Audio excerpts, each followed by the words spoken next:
This is a portal connecting our reality with alternate space-time continua. Correct. You know, I'm a 45-year-old space nerd. Galacticos Power Hour. Your things look hot. Power Hour. There is a space age quality to them. They're all we can afford. We think right here is the way to go. You know, free. Galacticos Power Hour. Welcome to the Galactic Coast Power Hour with John Ennis and Mighty Mike Taylor, the Galactic Guys. Each and every one of us is a crew member here on Spaceship Earth. That is right. You are listening to a very special reunion episode of the Galactic Coast Power Hours. We're coming to you live from the award-winning Valentine's Brewing Company in beautiful Pearland, Texas on National IPA Day. Woohoo! Woohoo! And might not come as a surprise to anybody, we're drinking IPAs right now. And not only is today National IPA Day, but we're also kicking off Houston Craft Beer Month, and we're going to give a proper preview to the upcoming Houston Beer Block Party on Saturday, August 19th at Spinal Tap Brewery, and sponsored by the Houston Beer Guide. My name is John Ennis, and I'm excited to be joined by my longtime Galactic Coast Power Hour co-host and Houston Beer Guide editor, Sylvia, the beer-fed mother. How goes it, Sylvia? Hey, I'm so happy to be back. We got Good the band to see you, John. band back together, minus our lead guitar player, Mighty Mike Taylor, is out saving the world, you know, and making the world a better place. Actually, we're not sure what he's doing, but he's not here. Shout out to Mike. And we do miss him. We do miss him. And we also have two of our all-time favorite Galactic Coast Power Hour guests. We have Leo Longoria of Galveston Island Brewing. Hey, Leo, how's it going? What's up, dude? Like, that was... The last time I was here, that was 2 breweries ago. Right, yeah, and we're going to get to that. We're going to get to that. But, hey, at least I got that right? You did. Yeah, okay, yeah. so I'm... And you didn't say Galveston Bay. Yeah. Some freaking miracle. Actually, I that's something I try really hard to get correct, but I did have a nightmare on the way over here that I would get that wrong. So I'm glad I got that right. I would have forgiven you. There is some brand all the confusion out in the marketplace, unfortunately. You know, so and not only is Leo here, but my long-lost Nacogdoches brother, Chris Bradley, who will always be known to us as the Beer Ninja. Hiya! Oh, I'm so glad you did that. Well, hey, welcome and happy National IPA Day. And we're doing Right. it. We're doing it. Yeah. We're here in the original. Well, we're here in the brew house, and I guess sitting at the original bar at Valentine's Brewing Company, while there's quite a crowd at the current bar just outside the door here, the exit on the other side of the property. That's been expanded a number of times over the years. So just excited to be here. Thanks for Val and Lori and the whole crew at Valentine's for taking great care of us and being the host of this special last-minute National IPA Day show. Hell yeah. Shout out to Val. Thank you guys for letting us Val. use the space. Yeah, and I think we've already started drinking. Sylvia, what was the first Yeah. IPA? I think they've got 6 on tap, I believe. There is. Yeah. Yeah, there's 6 beers on tap. We are enjoying Valley Boy. Which is a West Coast IPA. It's standard West Coast modern hop profile. Solid, backbone of malt and crisp bitterness. A little bit of fruit, hop aroma on it. And my favorite quality, a nice dry finish. Yeah, no, I'm digging it. So this is a beautiful beer. It's fairly new too, and if you've seen the art on it, you might get confused because it looks a lot like Cali Boy from our friends at No Label and Katie, but this one is Valley Boy with Val's face as a Viking.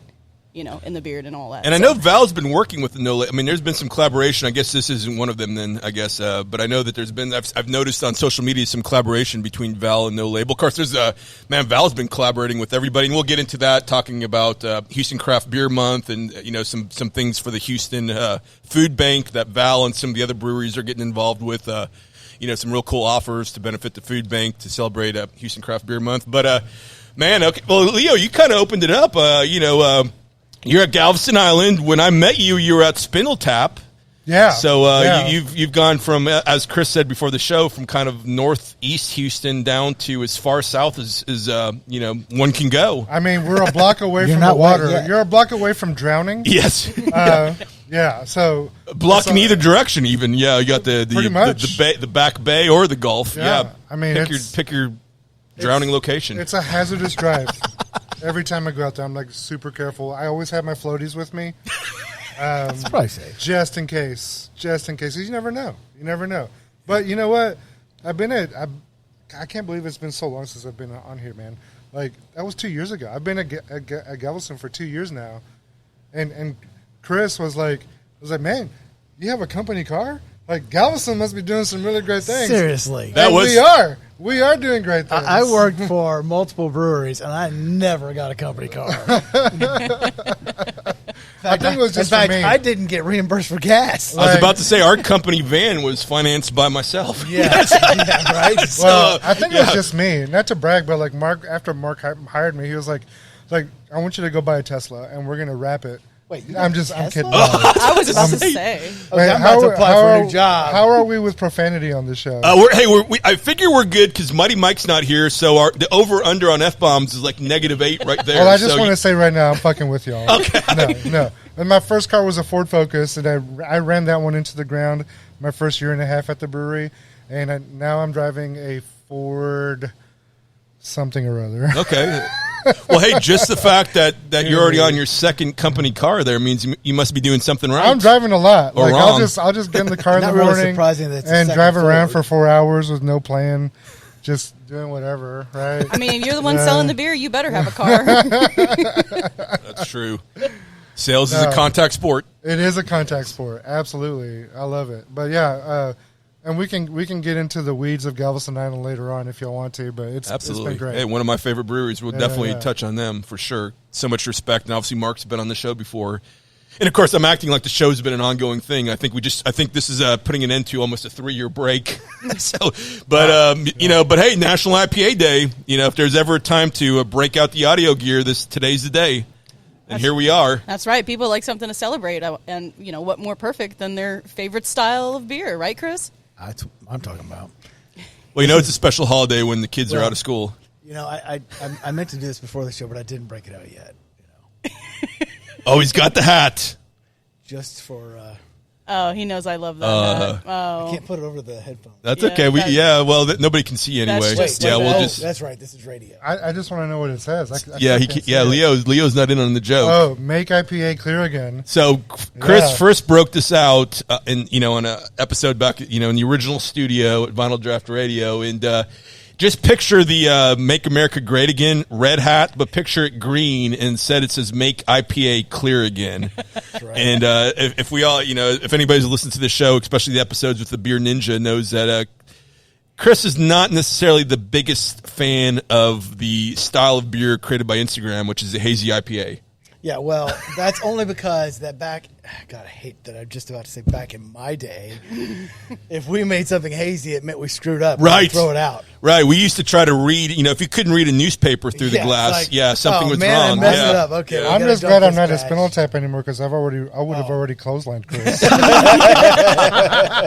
Oh, I've been close. Hey, seriously, and I kind of was talking about this before the show, but let's talk about hazies and spindle tap. So obviously, Mike and I came from almost like not even a big fan of IPA background when we started Galactic Coast, and then we became IPA fiends.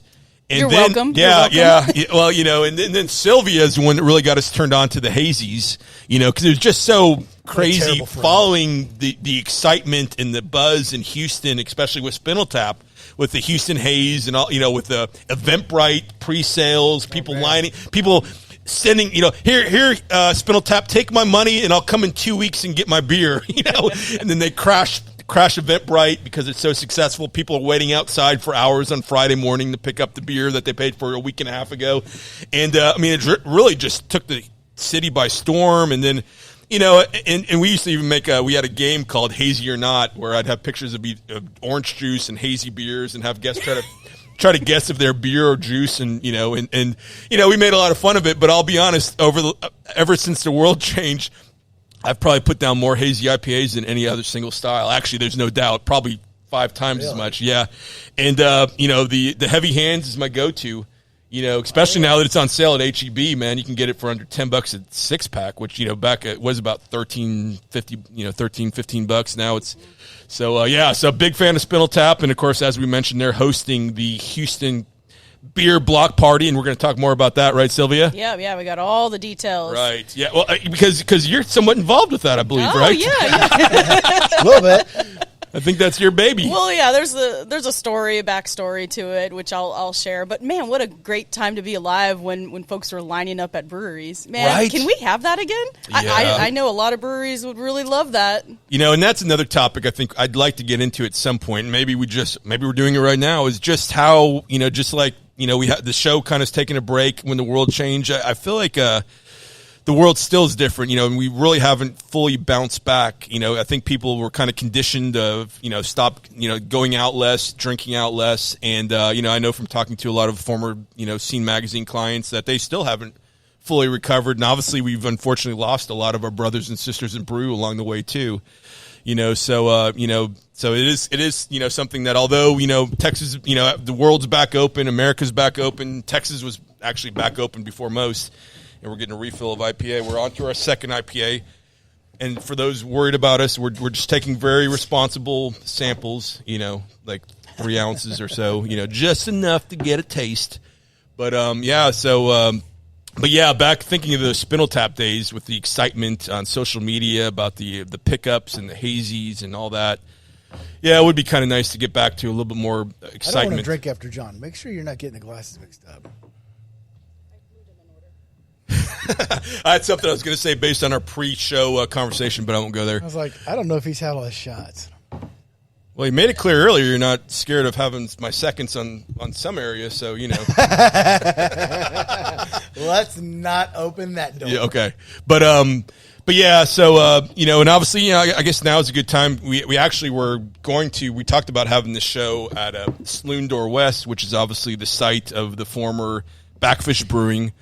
A good friend of the show. Yeah, actually that's last time I saw Chris, I think was at Backfish. Yeah. That's not saw both of y'all. Yeah. And and we've lost a lot of, I was thinking about our original kind of area craft brewers guild that we used to have back in the day, and I'm going to throw the names at you, and it's kind of sad, so obviously obviously Galactic Coast, okay, that just went blank. Okay, Fetching Lab. Alvin, yep. Yeah, Fetching Lab. Then we had Backfish. We had, what's one I can't think of that didn't get along with everybody else, but it was right there, right there in Dickinson. Cranky Britches? Well, not that one, but TBR. TBR, Texas Beer Refinery. Yeah. And of course, then we did have Galveston Bay. Galveston Island was a little involved, on the, they were kind of doing their own thing on the island. And then the Saloon Door came along later. Val actually came to meetings even before he ever broke ground in this place. And then obviously Val became part of the group. And then we had the baseball themed brewery out of Sugarland. They Texas Leaguer. Yeah, Texas Leaguer. Yeah, I'm sorry. Yeah, I don't know why I shouldn't have started that conversation if I can't come up with the names. But they're so good. Yeah, they're doing good, man. They're doing great. Yeah, so but obviously we've lost, Backfish, TBR, Fetching Lab, Galactic, and then you mentioned Cranky Britches. I guess there was Ward, Fourth Ward or Sixth Ward. Sixth Ward. Yeah, Sixth Ward. So, and you may want to count Brigadoon as well. Yeah, Brigadoon. They had a spot in Pasadena. In Pasadena. Yeah. Ward, right? Yeah, I think their lease was up right when at some point during COVID. So obviously, that was kind of a no-brainer not to renew that lease, I guess, unfortunately. So, they still are at the Ren Fest. He's always at Texas Renaissance. Yeah. I believe he actually owns his building out there. Yes. So, yeah. So I think, good old Alan Ward. But, he was the first brewer to brew one of my beers professionally and sell it. Oh, nice. Awesome. Yeah, was it an IPA? It wasn't. It was my pumpkin porter. That doesn't matter. No, I'm just kidding. Here's the funniest thing is that it was like back in 2014 or something like that. A friend of mine who loved pumpkin beers and had a little like deli. He was like, "Man, I want you to brew a pumpkin beer." I'm like, "No, I hate pumpkin beers." He's like, "Just do it for me." I'm like, "Fine, but I get free sandwiches for a while." He's like, "Okay." So I went and came up with a design. I'm like, "Okay, if I'm going to do this, I'm going to try and make something I like." So I did an Imperial Porter, and I did pumpkin, and I did all the pumpkin spices, but I did not do allspice because I can't stand allspice. And I made it chocolatey. Ooh. It ended up coming out and tasted like a chocolate pumpkin pie. It was freaking delicious. Excellent. And it was 11% alcohol. Even better. Which never hurts.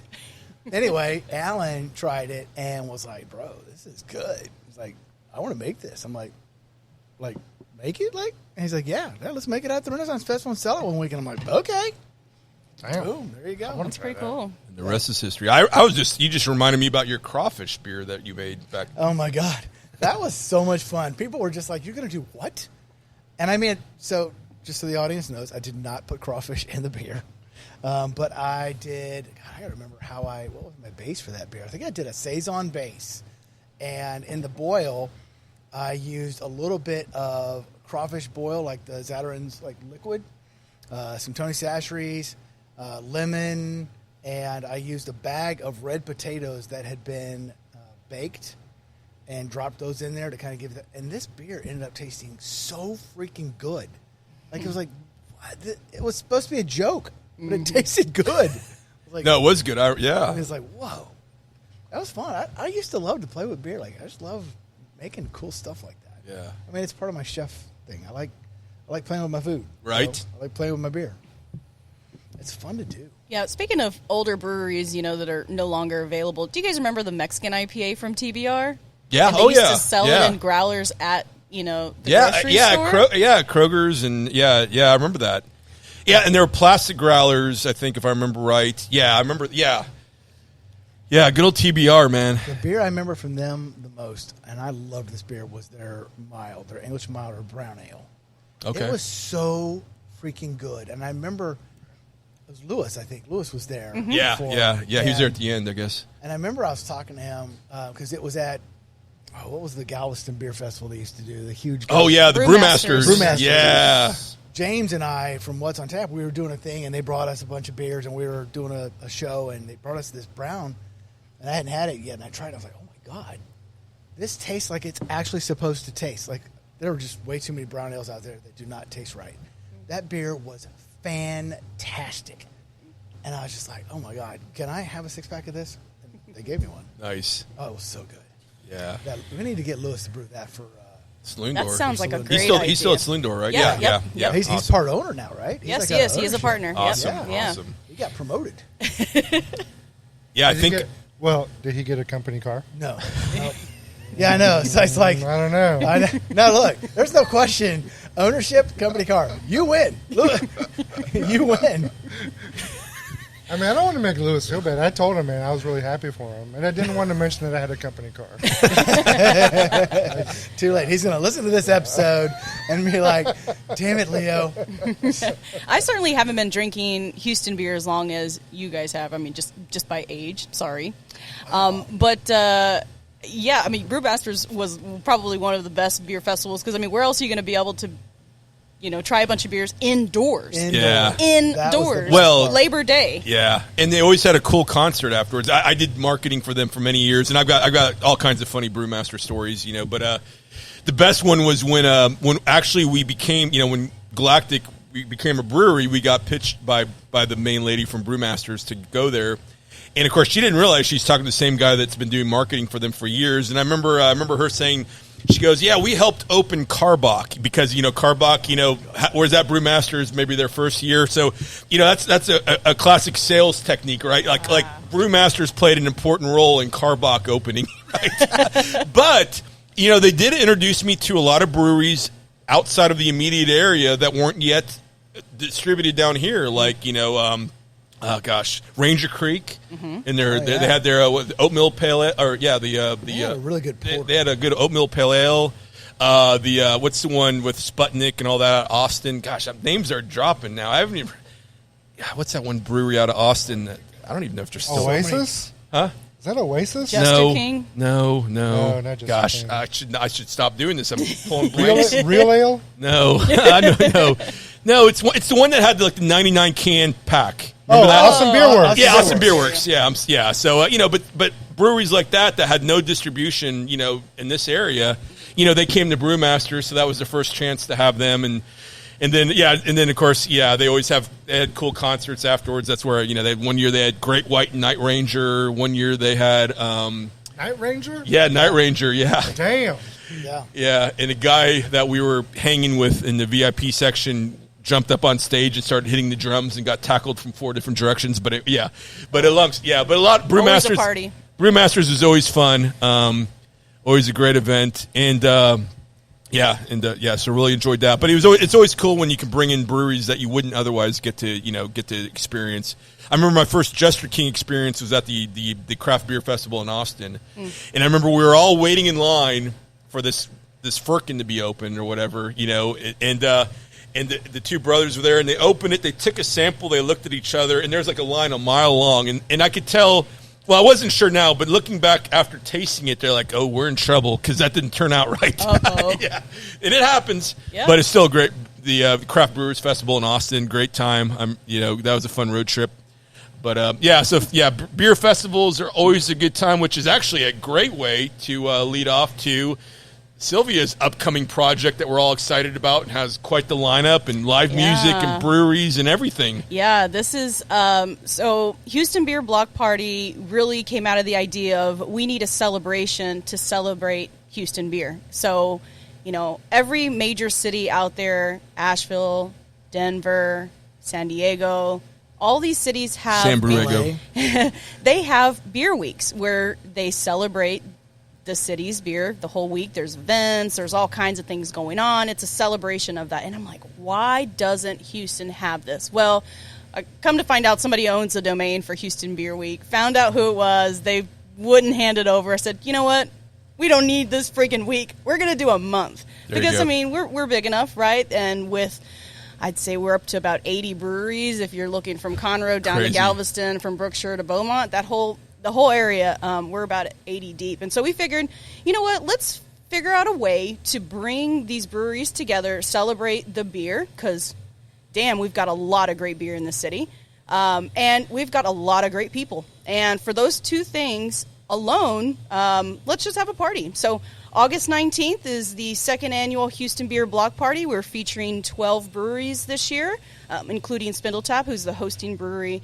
Last year was held at Saloon Door. And we've got live music planned. We've got food vendors. We've got beer vendors. We've got beer Olympics. We've got, special attractions that are happening. I'm not going to give away all the details. But obviously the focus point is the beer sample. So anyone that purchases a ticket can get a tasting card, and they can try samples from any of these 12 breweries. And I'll kind of rattle them off, and maybe we have most of the listeners. I've got a list in front of me. If you would like me to, let me give it a shot. Yeah, give it a shot. So Spindletap, Saloon Door, Back Pew out of Porter.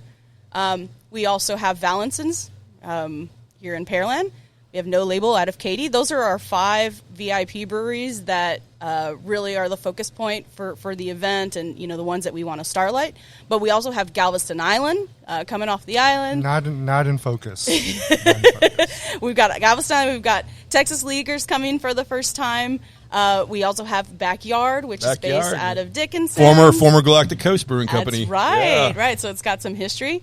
We also have Ingenious. Yes. And Excalibur out of Old Town Spring. Yeah, which I just visited the brewery about 2 weeks ago. Awesome. If you're a fan of the Renaissance or any kind of like fantasy or lore, you need to go to this spot. There's all kinds of medieval things on the wall. They've got a giant beer selection for the setup that they have. And we're excited to feature them. Hey, quick question for the group. Has anybody who here rode Excalibur at Astroworld? Oh, okay. I just want to make sure. Yeah, the Arrow Mine Train back in the day. Okay, cool. They have great beer, by the way, and they have a giant skeleton humping the wall. Oh, okay. Yes. You have to go see it. That's an attraction in and of itself. You have to go see it. Yeah. Okay. Great beer. We know where Leo's and mind is. Skeleton humping the wall. It's fantastic. Yeah. But no company car. No. Probably not. But if you keep that skeleton humping the wall, man, you'll be able to have company cars for all employees. I in no did time. leave out one brewery, Turkey Forest, which is inside my boys. Big Owl's Brew House, as I say. They'll also be joining us. So didn't forget about you guys, but I wanted to kind of run off the list. And I think did you mention Astral? Astral, yes, I didn't mention them. My gosh. Yes, they will be joining us as well. So 11 breweries, including Spindletap, will be 12. You'll get a small taster glass to take home with you. There's going to be also other things that you can purchase through the vendors. And then this year we're introducing a new fundraiser for charity. We've partnered up with Southern Smoke, which is a nonprofit organization here based out of Houston, and we're raising funds towards mental health awareness for the beer and food industry folks that work in the town. Awesome. So if you donate $20, local beer artist Chris Hernandez knocked out this awesome Dead-style event poster. That is pretty you sweet. Can it's going to be like a 16 by 24 poster that you can take home. It'll look great in a family room. And if you're a Deadhead like myself, this is definitely a collectible item, and it'll be signed and numbered and all that cool stuff. So we are pumped. We're excited. I'm ready for it to be over because a lot of planning has gone into this, and I can't thank the staff at Spindle Tap enough for helping me getting this rolling. So tickets are available at HoustonBeerGuide.com, and then look for the menu for the Houston Beer Block Party. So Are the VIP tickets all sold out? Yeah, VIP sells out almost within like a couple of days. This year, it sold out in 3 days. Wow, nice. Well, good job. And if you're missing Mighty Mike Taylor on this show, my understanding is he will be performing, right? Yes. Yes, so quite a music lineup you have planned too. So. Yes, yeah. We got Kenny Carr, Tucker Hart. We've got the Grifters and Shills. And 2/5. 2/5. Mighty Mike. So it's going to be a great time. And Mike is also going to MC the block party, of course, because he's great at that. He is great at that. And he's going to kind of put on the beer Olympics between the breweries. So if you're not familiar with that, we basically take a representative from every brewery and have them compete in small little beer mini games. And this year you're adding a fight to the death, right? Hold on. I tried to do that, but no, Mike was like, no, we can't do that. Actually, I think Mike would be in on that. Cover it. Yeah, that's true. Yeah, yeah. There'd be family members that would be disappointed with the outcome. Yeah. There can only be one winner. Yep, it's going to be an all day thing, but general admission kicks off at 3 until 8. If you can't make it during the day, we have a special after party that's planned with our friends at Snag Records, and DJ Mark West is going to be livening it up in the tap room. So that'll happen from 8 to 10. So it's going to be a blast. It's going to be a busy day. It's going to be a long day, but come out there, meet some brewery owners, beer staff, and just get to know the folks that are brewing the beer that you drink, right? I'd also like to open up the opportunity to take a picture with the company car. Oh, great. So Leo will be doing special appearances with the car? We'll be doing $10 raffle tickets to get that picture. So, yeah. Let's see how we're just going to keep doubling down on that joke the entire show. I'm gonna take it for everything I got. Like just whatever it's worth. I'm gonna try and get something out of it. Yeah. So $10 to get your picture with the car. For $20, right. Leo will run you over in the car.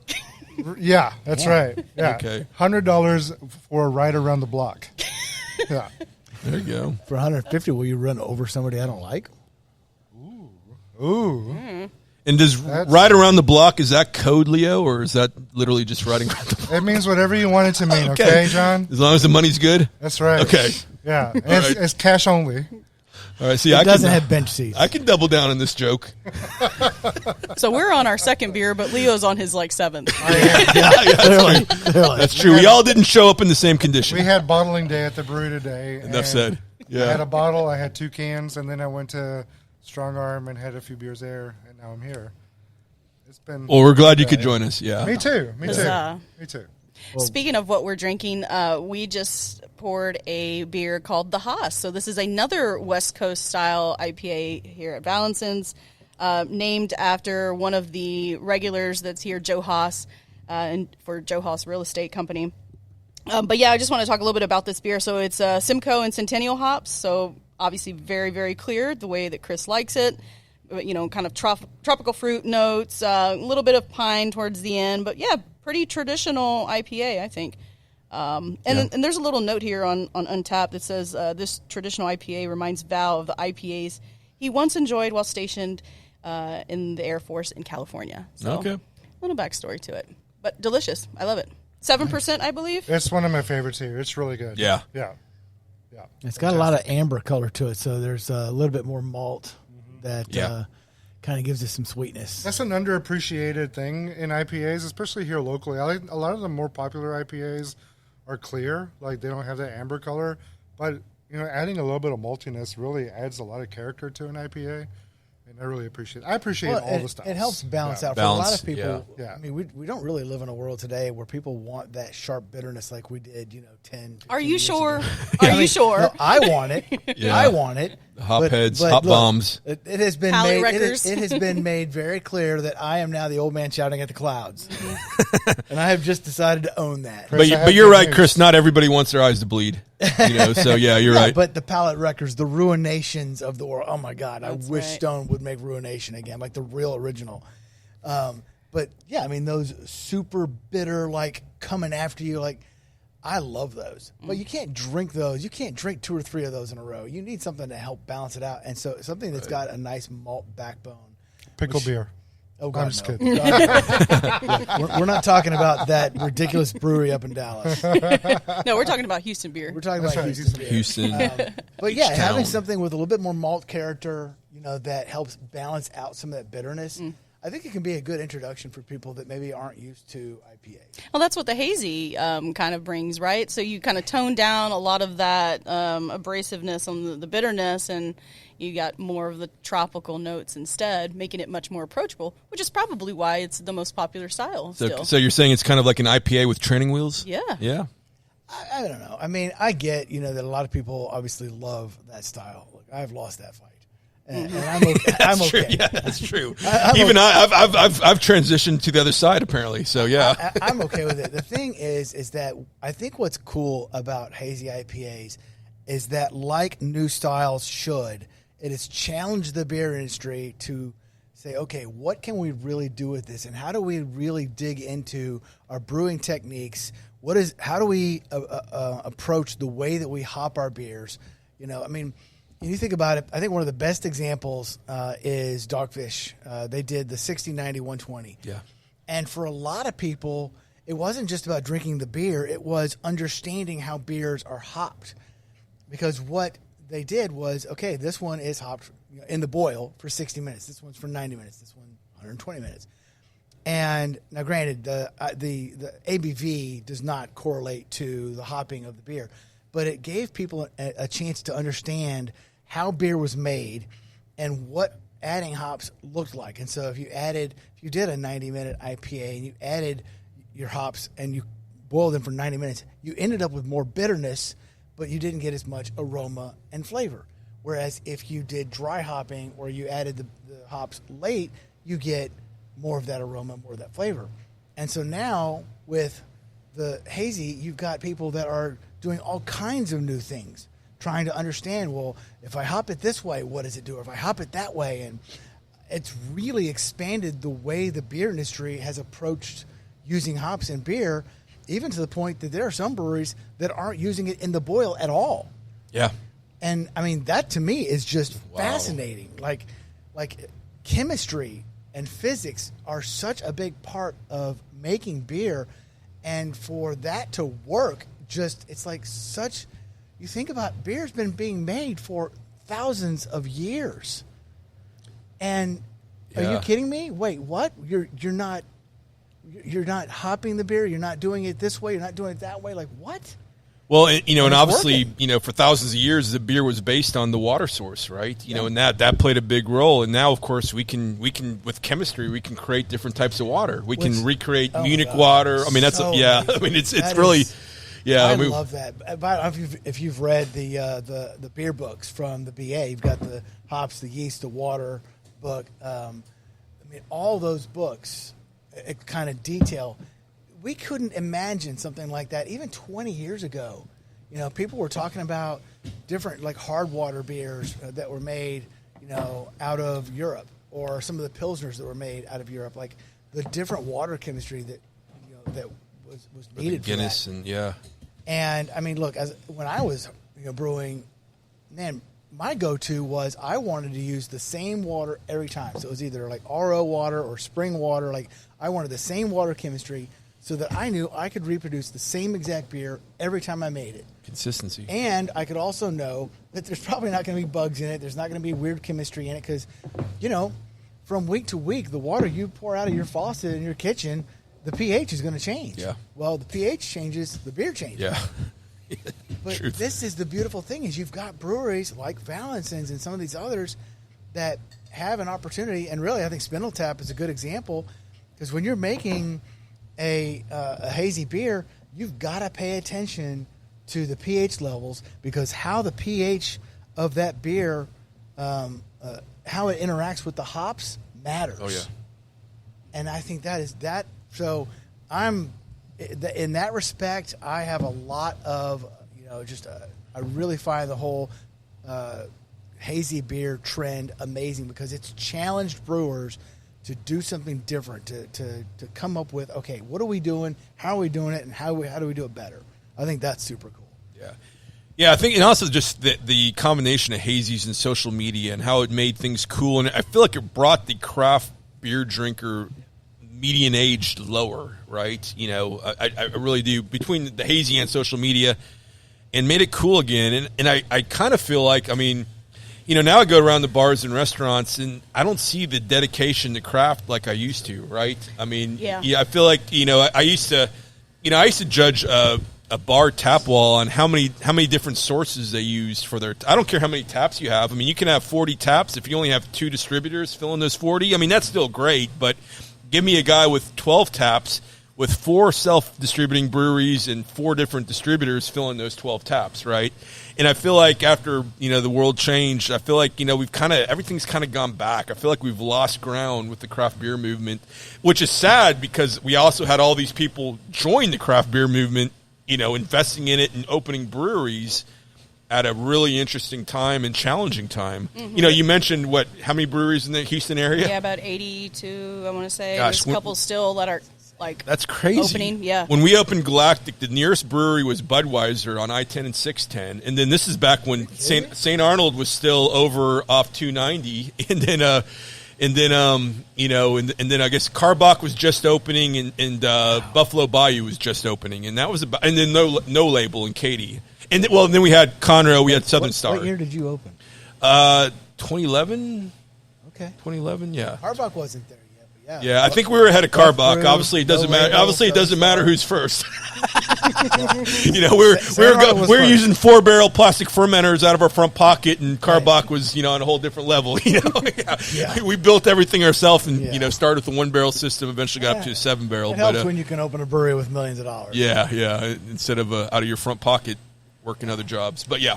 It's really interesting. You talk about we have kind of gone backwards in a way, because you go to a tap wall. And what's happened is these distributors. You've got the Miller Coors and the Budweiser distributors, which I guess technically they're all one, but they're still kind of divided. Their house is divided. But you're about right, though. It is really kind of Budweiser, Miller Coors, right? Yeah. But back in the day, it was those guys were trying to kill craft beer. Yeah. And then they realized not only could they not do that, but they might as well profit off of it. Right. So they started buying them up, and they started signing them and bringing them on and trying to make money off of them. But what's happened is you're right, we've kind of gone backwards. Yeah. And now it's you've got these taps over here belong to this distributor, and these taps over here belong to this distributor. Oh, we got 2, from a brewery that's not being distributed, that's doing their own self-distribution. Yeah. It's sad, because we've kind of gone backwards in a way, and really it comes down to education. Yeah. Talk about Leo right here, working for a brewery. I know that at one point AB was Silver Eagle was distributing. I don't think that's the case anymore, right? Yeah, they distribute us. Okay. I couldn't remember. Oh, yeah, yes. We're with the 2 big bud houses here in this area, Del Papa and Silver Eagle. Yeah. Okay, so when he's walking into a bar, he has the advantage of saying, "Hey, Silver Eagle distributes us, and by the way, Silver Eagle also distributes that one, and that one." And so it makes it really easy to buy that beer. So there's an advantage to being a smaller brewery signing on with these guys. True. And I don't know if you remember, but really, I would argue the Miller Coors distributors kind of got into craft before the Budweiser, because really, the Miller. Well, and the funny thing is, actually, in a lot of time, the Miller Coors had some of the InBev brands back. There was that whole deal. I remember, I'm thinking of Faust in specific, but Faust had Shiner, Deschutes, Abita, all the New Belgium, the big national craft brands. And, because they kind of started really going after them first, and the Budweiser distributors were still doubling down on Budweiser. And then, of course, it kind of flipped, and then the Silver Eagle, became Silver Eagle and started, gobbling up. It changed in Houston with Carbach. Yeah. And I cannot give Carbach enough credit for this because I worked for a brewery that was distributed by Silver Eagle, and it was a fight. And when they signed Carbach, the Carbach guys, when they started the brewery, those were all guys that had been in the distribution game. Yeah. They brought Eric Warner, who had started two very successful breweries, and they went to Silver Eagle and said, okay, we'll sign with you, but here's what we expect. As a craft brewery, here's our expectations. And they laid them out, and Silver Eagle was like, okay, well, this is what we got to do if we're going to get them. And they did.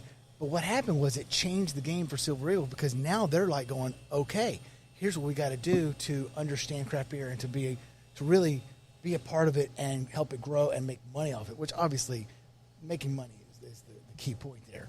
It's a business. We're not going to dog a company for wanting to make money. Right. But then they went and got Firestone Walker. Yeah. That was a huge win. Firestone Walker came to Houston in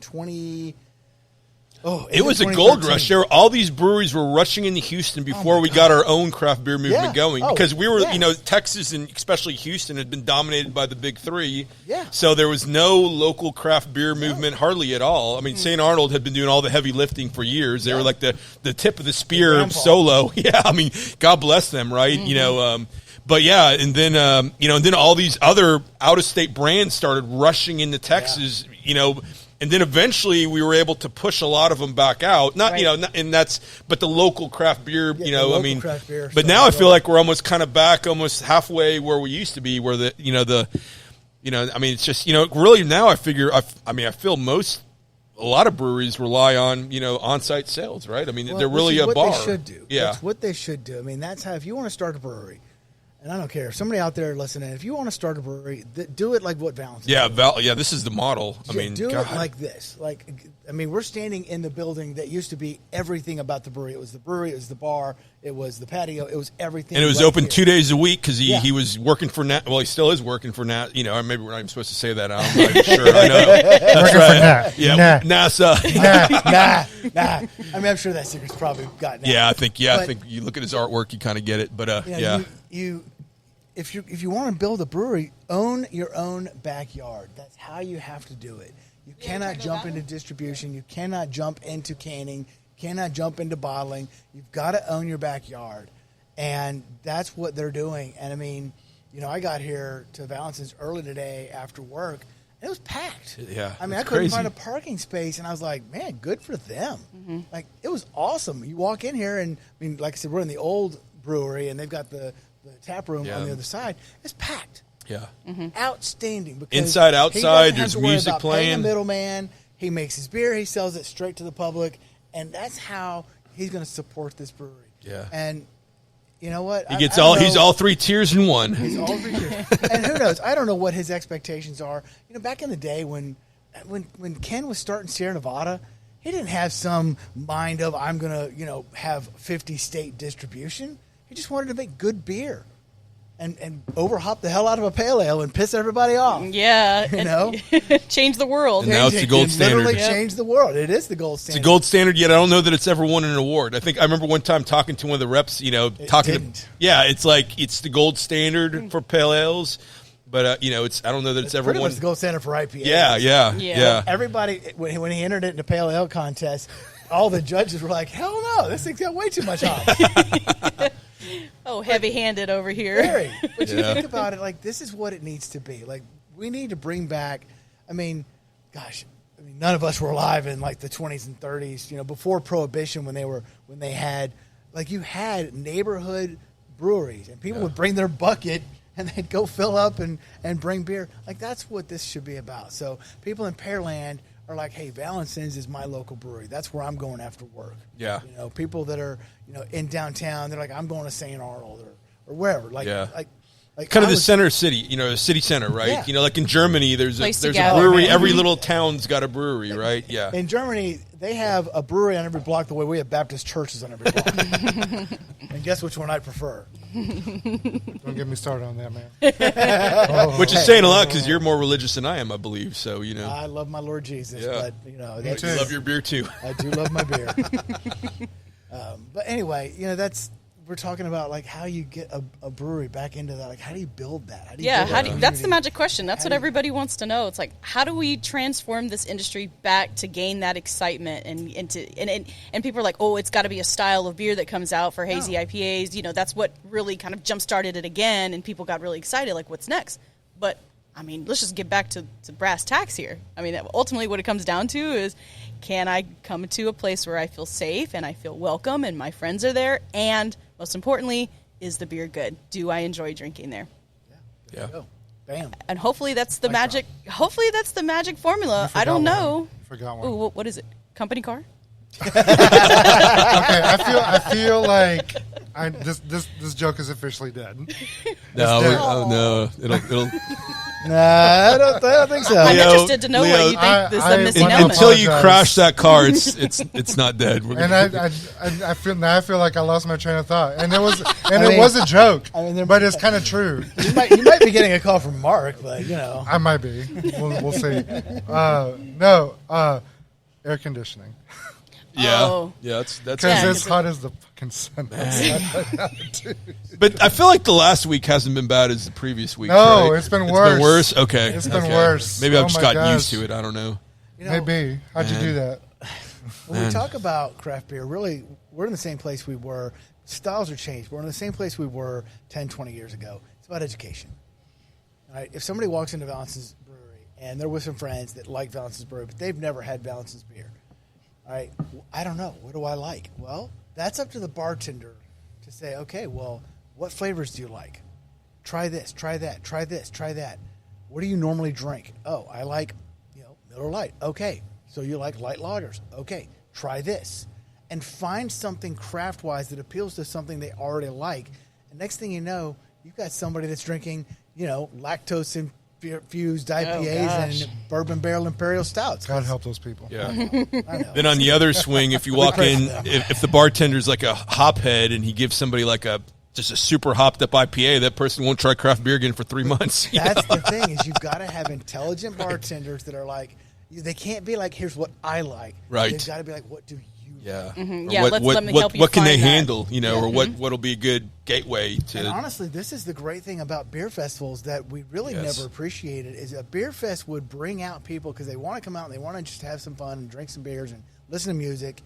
And because you've got so many breweries bringing a variety of beer, it gives them a chance to try a bunch of different stuff and be like, what do I like? What don't I like? I love that. And I hope that we get a bunch of new beer drinkers, new craft beer drinkers that are going to come out to the beer fest and be like, let me try this, let me try that, and have a good time and listen to some tunes and just enjoy themselves. Yep. The other element that I think that's important to discuss is the money side, right? Economics in general. It's a challenging time right now in our nation, and I know that after the pandemic, I don't know, are we still in the pandemic? I don't know. People just really don't have the money to be spending on beer as they do. And also to compound that, the price of beer has gone up in the last 3 years, and it's unfortunately it's Price of everything's gone up. It's part of the world now. I mean, like it costs us more now to make beer, so we have to charge more. Yeah. Like everybody. I mean, the big guys too, like Budweiser, Karbach, all those guys, they have to charge more for their beers because the cost of goods has gone up. Yeah, hops, malt, cans, everything, especially cans. Cans, oh my God. have Oh, gone- man. Don't get me started on cans. Yeah, no. Whew. That was a nightmare scenario. Yeah, that was a bad idea by our former president, but that was just the way it went, and it hurt a lot of people, and now we're paying more for craft beer. What'd you guys think about this beer that I just poured? It's really good. Delicious. Yes, I brought it out because it's probably the last clear beer that we'll have tonight, at least from the IPA Sorry, side. Chris. killing me. This is Chris's last beer. Yeah, But no, they got an oatmeal stout on tap. It's really good. I should have blindfolded you on this, because if you didn't know, He's been wanting you to blindfold him. I think we've talked about this before. No, it really has a lot of the hazy properties. It's So be the this, first time she's blindfolded me.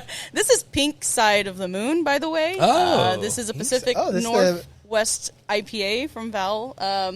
And this is the Pink Boots collaboration this past year. It was actually released on Mother's Day, but it's got a fantastic hop blend from the Pink Boots Society, which, as you know, does great things for keeping focus on women and women in this industry. And I love this beer. It's very floral. It almost tastes like you would think a hazy beer is, but it's clear. Don't you love it, Chris? I do love it. It is a delicious beer.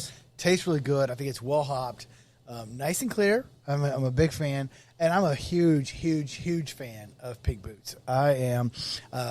Terry Ferendorf, the founder of Pink Boots, is a friend of mine, and she's been brewing for a long time, and she's a gifted brewer, and I love what she has done. And I've got so many female friends that are brewers or do work in the industry, and I am such a huge fan. Like, how can I help you? How can I support you? Like, I love it because there are so many gifted brewers out there. So many female gifted female brewers. So many. I'm a fan. Well, speaking of women and, talented I'm a fan of things, women in general. Did you guys know that National IPA Day was developed by a woman? I did know that. We should call her. You want to do that? Yeah. Let's do it. So we're gonna try something. We're gonna talk during this, but we're gonna try to get the inventor of National IPA Day on the phone. We understand she's a friend of Chris's, and we understand that she is traveling right now. Yeah, she is. Do we run the risk of this person having had too many IPAs when we call her? Nope. I think she's on the move. She is on a trip. I texted her earlier, and they are on a road trip. So we're gonna have to give this a shot. See, We're trying. she told me there's a chance she might not have. She might not have good reception. So we'll give it a shot. All right, so In the meantime, we can keep working on this. But we'll get that going. And we'll keep. Ashley and I have been friends. We met in 2009, but our friendship started, I think, in 2007. We were both beer writers, and she was living in Florida at the time. I was living in L.A., and we just became friends. This was back when Twitter was brand new, and having 1,000 followers was a big deal. Like, you think about that. Oh, there you go. And anyway, we became friends and just built a friendship, and she has done so many good things for the beer industry, including she's written a book, she's worked for different breweries. So she's out of the beer industry now. She works for I think she's writing and working for a company that promotes mountain climbing. Oh, okay. Nice. That has become a passion of hers. So let's give it a shot and see what happens if we call her. I don't know if she can answer or not, but we'll give it a try. We'll let you do the introductions. Yeah. We'll see if she answers. Ask her about her car warranty. Hey, you've reached Ashley Robson. She's too busy drinking IPAs, man. She's got to be celebrating. She sent Chris straight to voicemail. I know, right? God, we used to be so close. We'll try again, but we'll keep going. And yeah. Hey, but at least Anyway. you just, for those listening, you just heard the very start of the voicemail greeting for the creator of National IPA Day. Yeah. So that's only available here on the Galactic Coast Power Hour. That's true. Nobody else has got that. That Worldwide is literally exclusive. an exclusive. Yeah, Nobody. We should have left her a voicemail. I was thinking that. Well, if she doesn't answer the next time, Yeah, actually, next time I've we'll got leave some her a bumper voicemail. music we'll play, and we'll leave her. Ashley is such a great woman.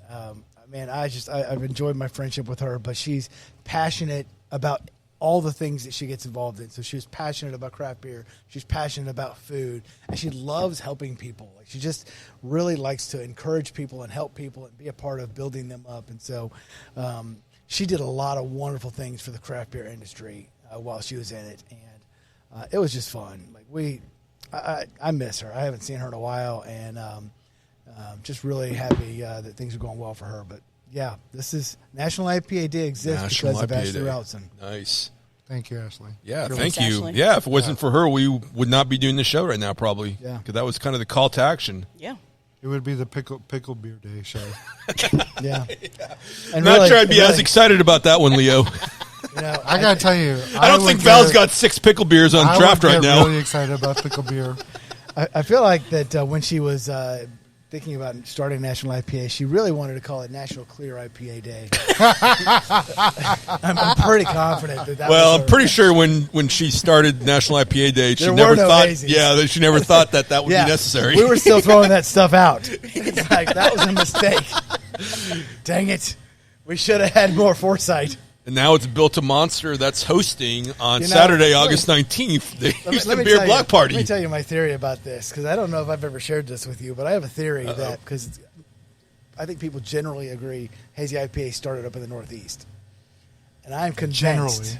I'm convinced. Because those breweries Vermont IPA is really what it was started as. But those breweries were all, you had Hetty Topper. Sure. Those were all very small breweries. And so you brew, a 20-barrel tank of beer. Well, we can't throw this out.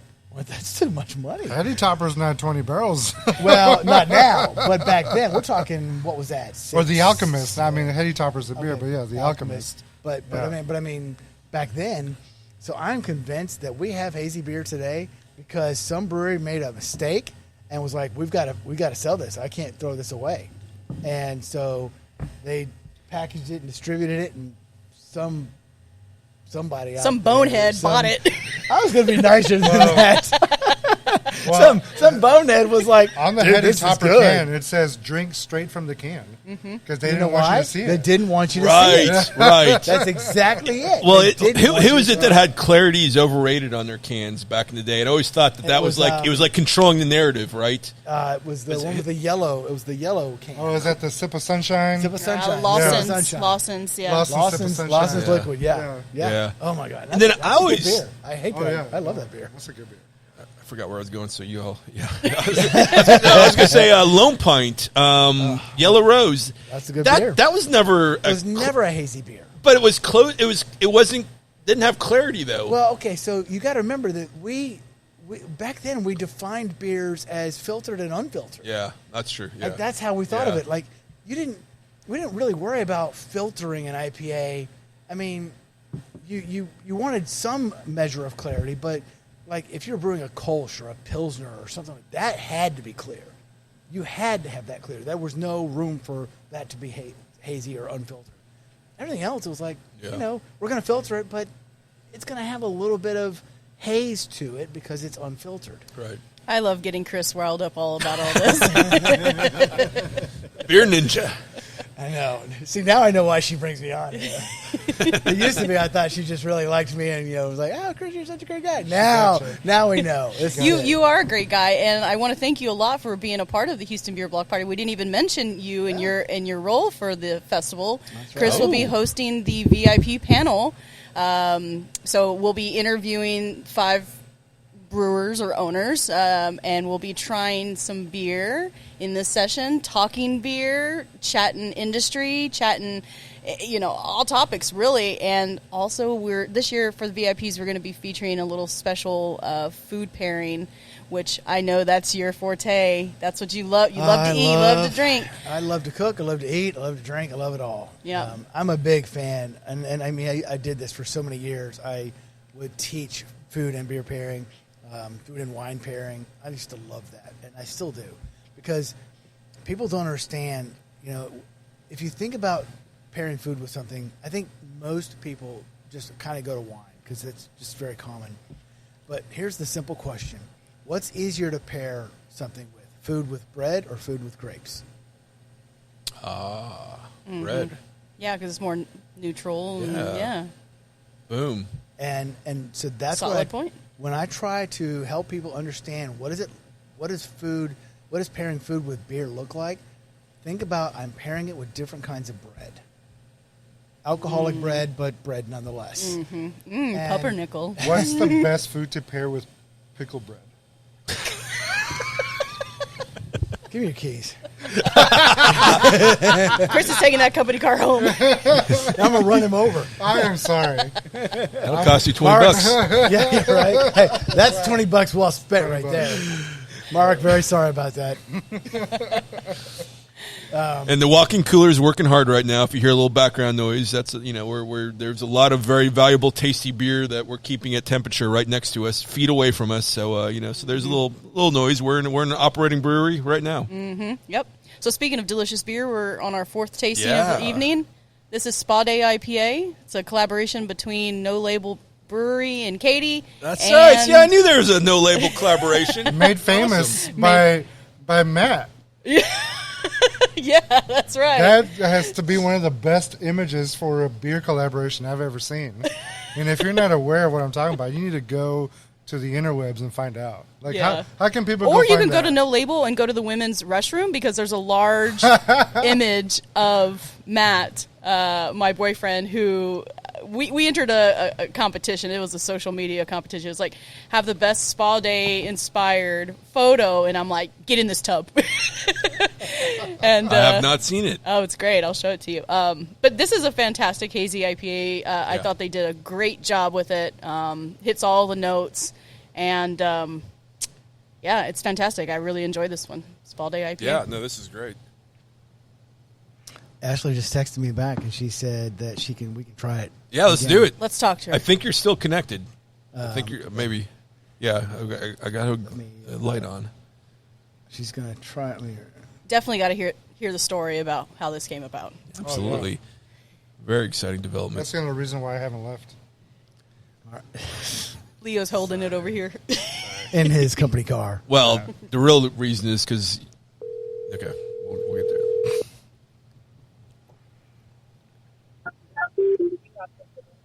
Hello? Hi, hold on. One sec. She is driving in northern Michigan right now. Hear me now? Can you hear us, Ashley? Yes, I can. Hey, what's up, girl? How you doing?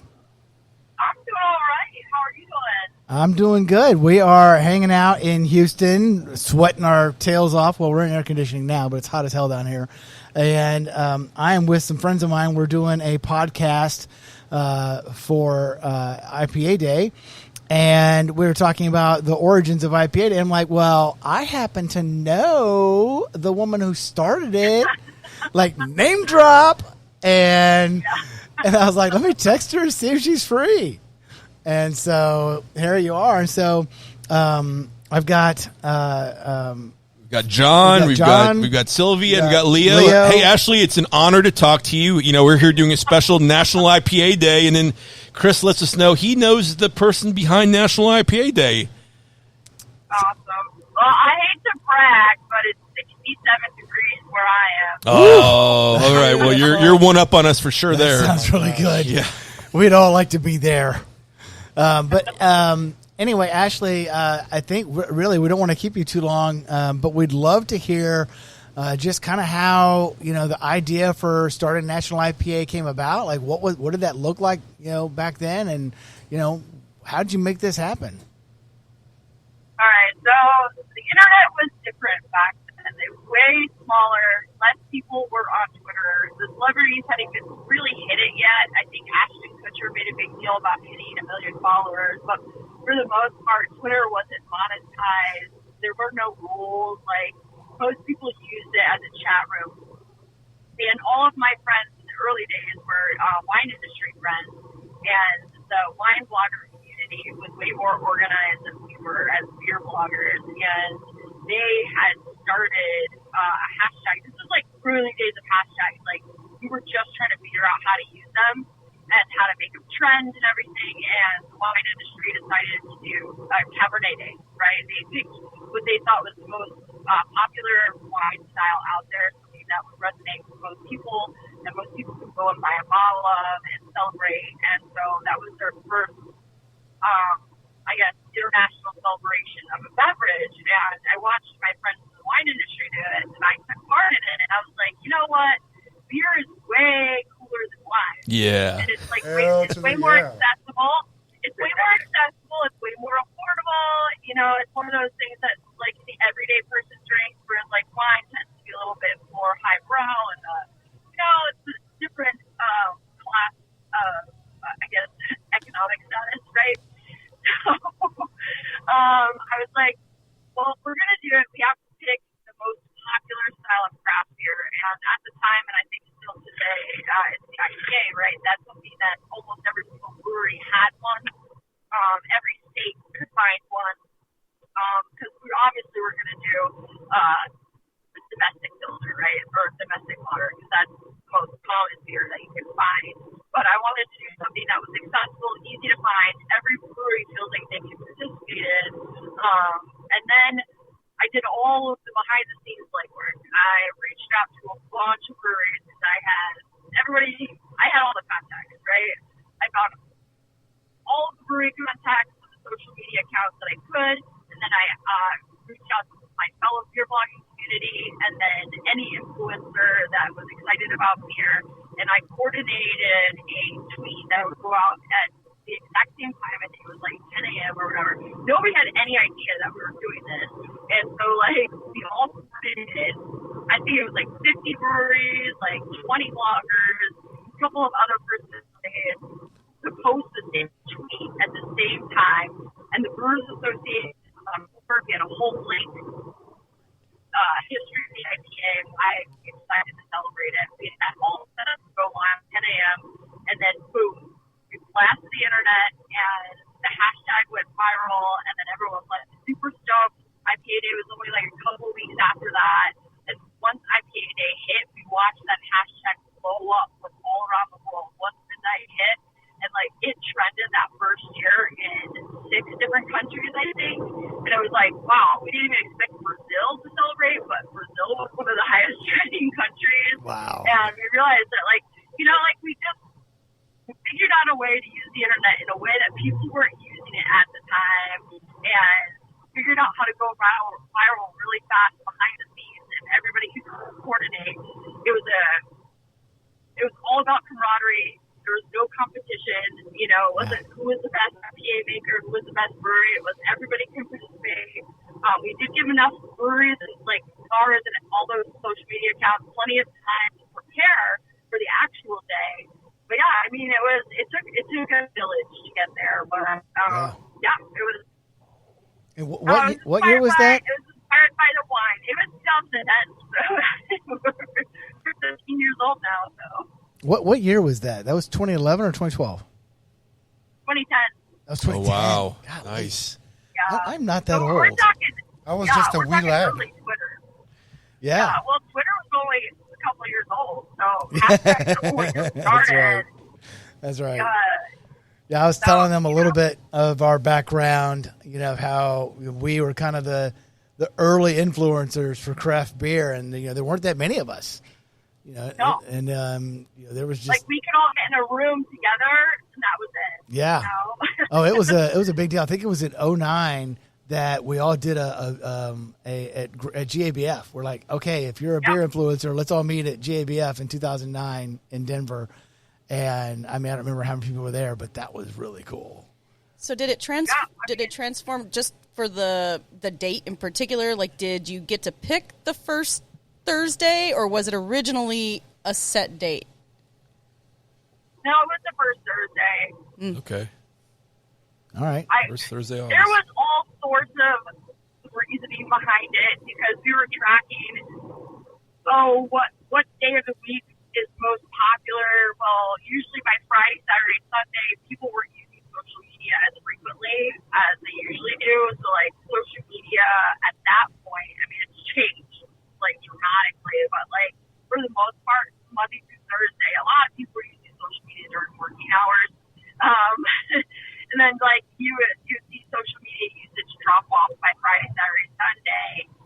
So we wanted to do it during a peak time, but also because it was a drinking holiday, we didn't want to do it in the middle of the week or too early in the week. It had to be at the end, but it couldn't be on the weekend. I mean, it was just like there was a lot of weird strategy that went into why it was a Thursday. And what's really awesome is, not only has this promoted, IPAs and IPA Day, but it's helped because of your involvement in craft beer as a woman. It really helped promote women in craft beer. We've been talking about that a little bit on the show because we just had Pink Boots IPA, and Pink Boots has exploded in the last 5-10 years, and women like you have been a part of helping craft beer grow, and not just grow craft beer, but really recognize women in the industry, that they bring value to the industry. And really, we can't be the industry, the community that we are without women that do the amazing things they do. Well, I owe all my credit to Terry Fairnorth. Yeah. As do all of us. Yeah. Because we would never have had a leg in the door if it wasn't for her. Yeah. Yeah, I was talking about Terry, the founder of Pink Boots, and love Terry. She's an amazing woman, and I'm so lucky that I get to count her as a friend. So, well. And then, she's a tough cookie, too. She put up with everything so that we had a place stable. So, she had to endure all of the shit so that any of us, she was in the industry 20 years before I even thought about drinking. Yeah, I mean, honestly. Trailblazers are always tough. She was basically the Jackie Robinson for women in beer. Right, yeah. I mean, she really was. And so, a lot of props go to her. But, man, Ashley, we are she wasn't the only one. There's tons of wives that never get recognized in the industry that were just as important in starting breweries all around Oh, the country. absolutely. Oh, yeah. Carol Stout, Deb Carey. Oh, right. Yeah. Exactly. Yeah, absolutely. Yeah, people don't think about that. Yeah. Deb Carey was the first female owner of a brewery, hell yeah. New Glarus Hell up in Wisconsin. And that brewery is one of the most popular in the country, if not one of in the world. And I mean, this is the first female that owned a brewery in America. Carol Stout, of course, just has been around. Stout beer has been around for, golly, I don't know how many years. I did not know that about Yeah. brewery, really. Yeah.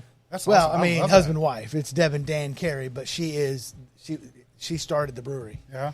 Dan was the brewer. She was the original owner. She's the business, Yeah, exactly. Exactly right. right. Brewers aren't so good with the money part. So none of them would have been successful if they didn't have strong women behind them. Yeah, no, that's exactly right. That's exactly right. Yeah, a couple of years ago, Anheuser-Busch did a special the Budweiser Discovery Reserve, the 50th anniversary of the moon landing, and I had a chance to interview Carissa Norrington, who was an Air Force vet, but she's also the brewing and fermentation business process manager at Anheuser-Busch. She created that special Budweiser Discovery Reserve beer. That was her recipe that they did for the 50th anniversary of the moon landing that I did some marketing for, and we had her on the show, remotely, just like yourself. Yeah. Yeah. So Ashley, you wrote a book, and I want you to just take a chance to promote your book while we got you. Yeah, please. Yeah, it's called The Beer Wench's Guide to Beer and Unpretentious, or Comprehensive Unpretentious Guide to Beer. I forget exactly what the title is, but I mean, not going to lie, it's probably outdated by now. It's been, 2015, I think is when it was published, so there are some styles that have been invented since then. You know what? We're drinking one of them. Yeah, we're drinking hazy IPA. Yeah, we're drinking a beer right now that has no clarity at all. Yeah, and I can't stand it, but it is what it is.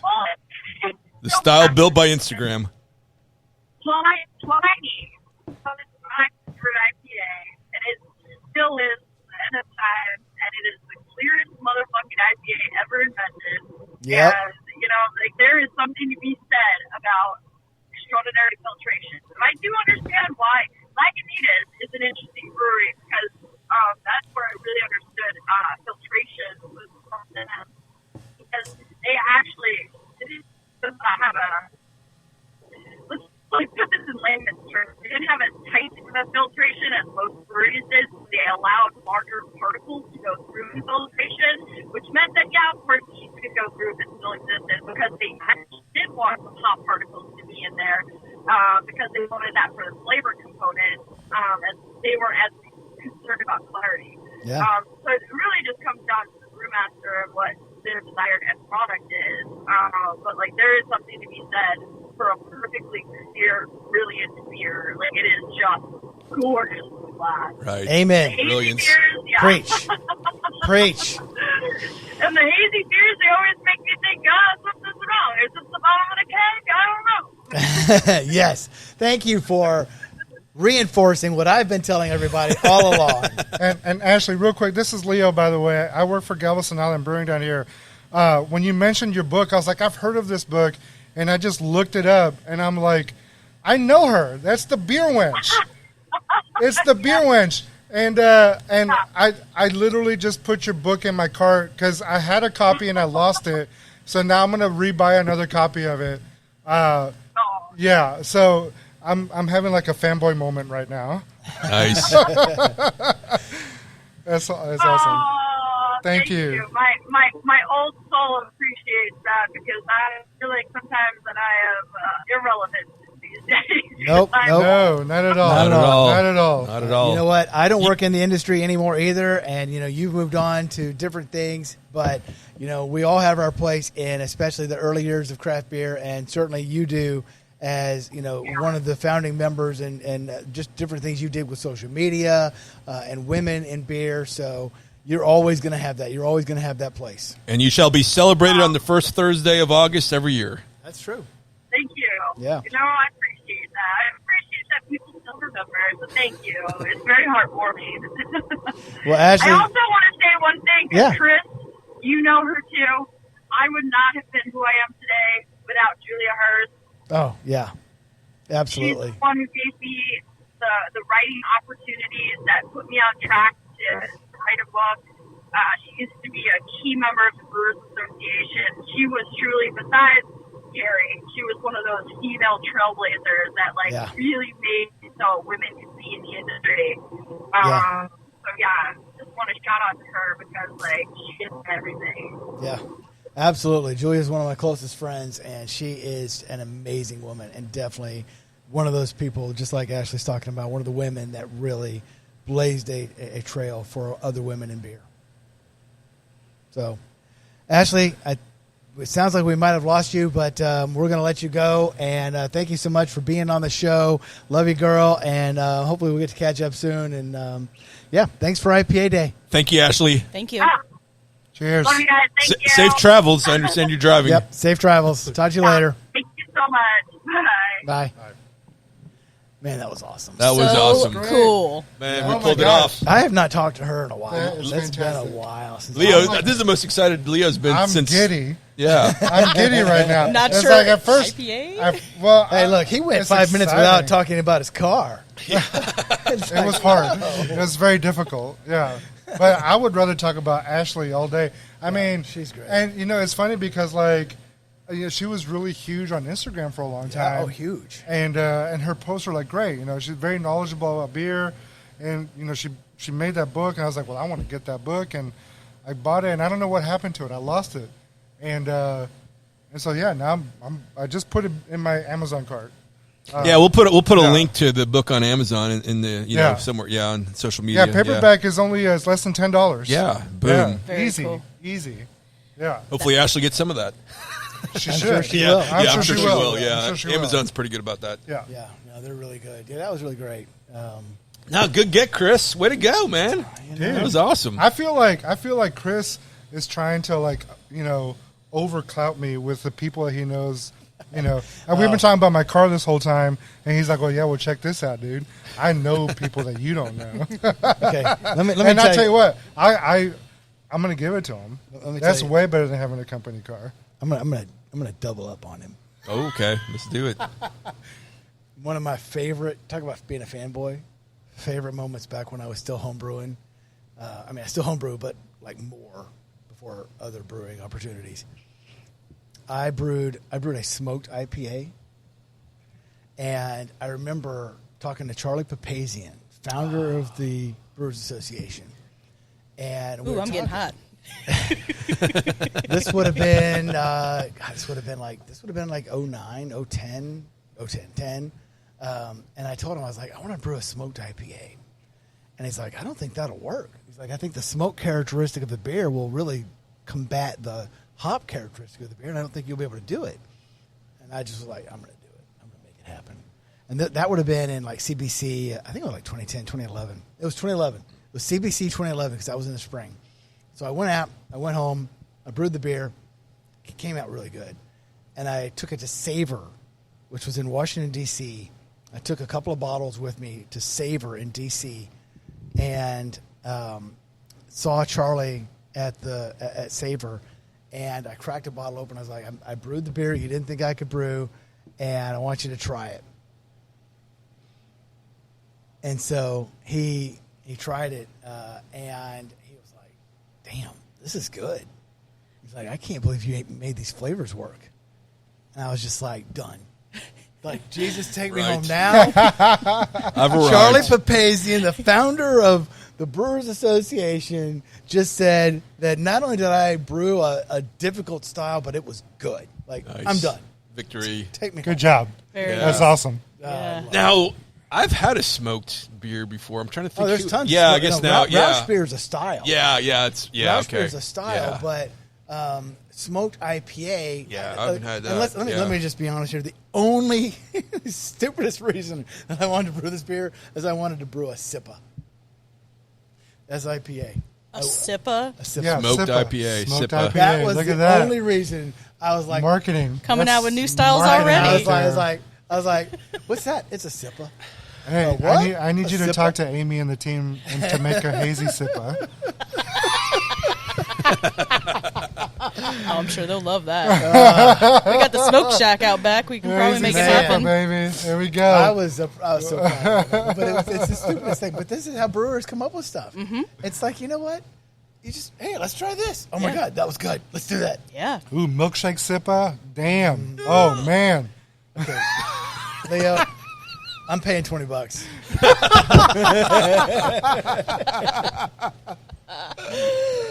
Just give me the keys. I'll do it myself. Oh, man. You can still I'm have the sorry. $20. I just, man, I don't know what's wrong with me, man. I think these hops are like making me crazy or something. It's I the don't know. haziness, you know. It's probably might screwing with be. your stomach. Hazy making you crazy. Yeah, I think so.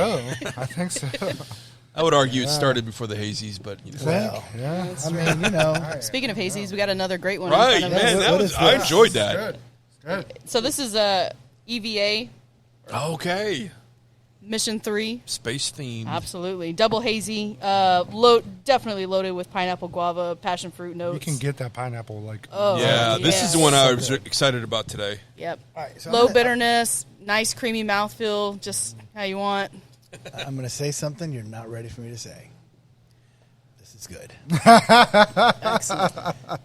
Here's the thing, though, is that it, first of all, it doesn't look like orange juice, and it doesn't have the mouthfeel of orange juice. That is one of the things that bugs me the most about hazy IPAs is that pulpy? pulpy, chunky mouthfeel. So you're not a big Ghost in the Machine fan? Oh, I can't stand that beer. I liked it before it became a hazy beer. It was not originally a hazy beer. But this is nice. It's smooth. It's drinkable. The hop character is there. Mm-hmm. Like, I'm down with this. This tastes really good. I'm glad you love it. I didn't say love it. I said I liked it.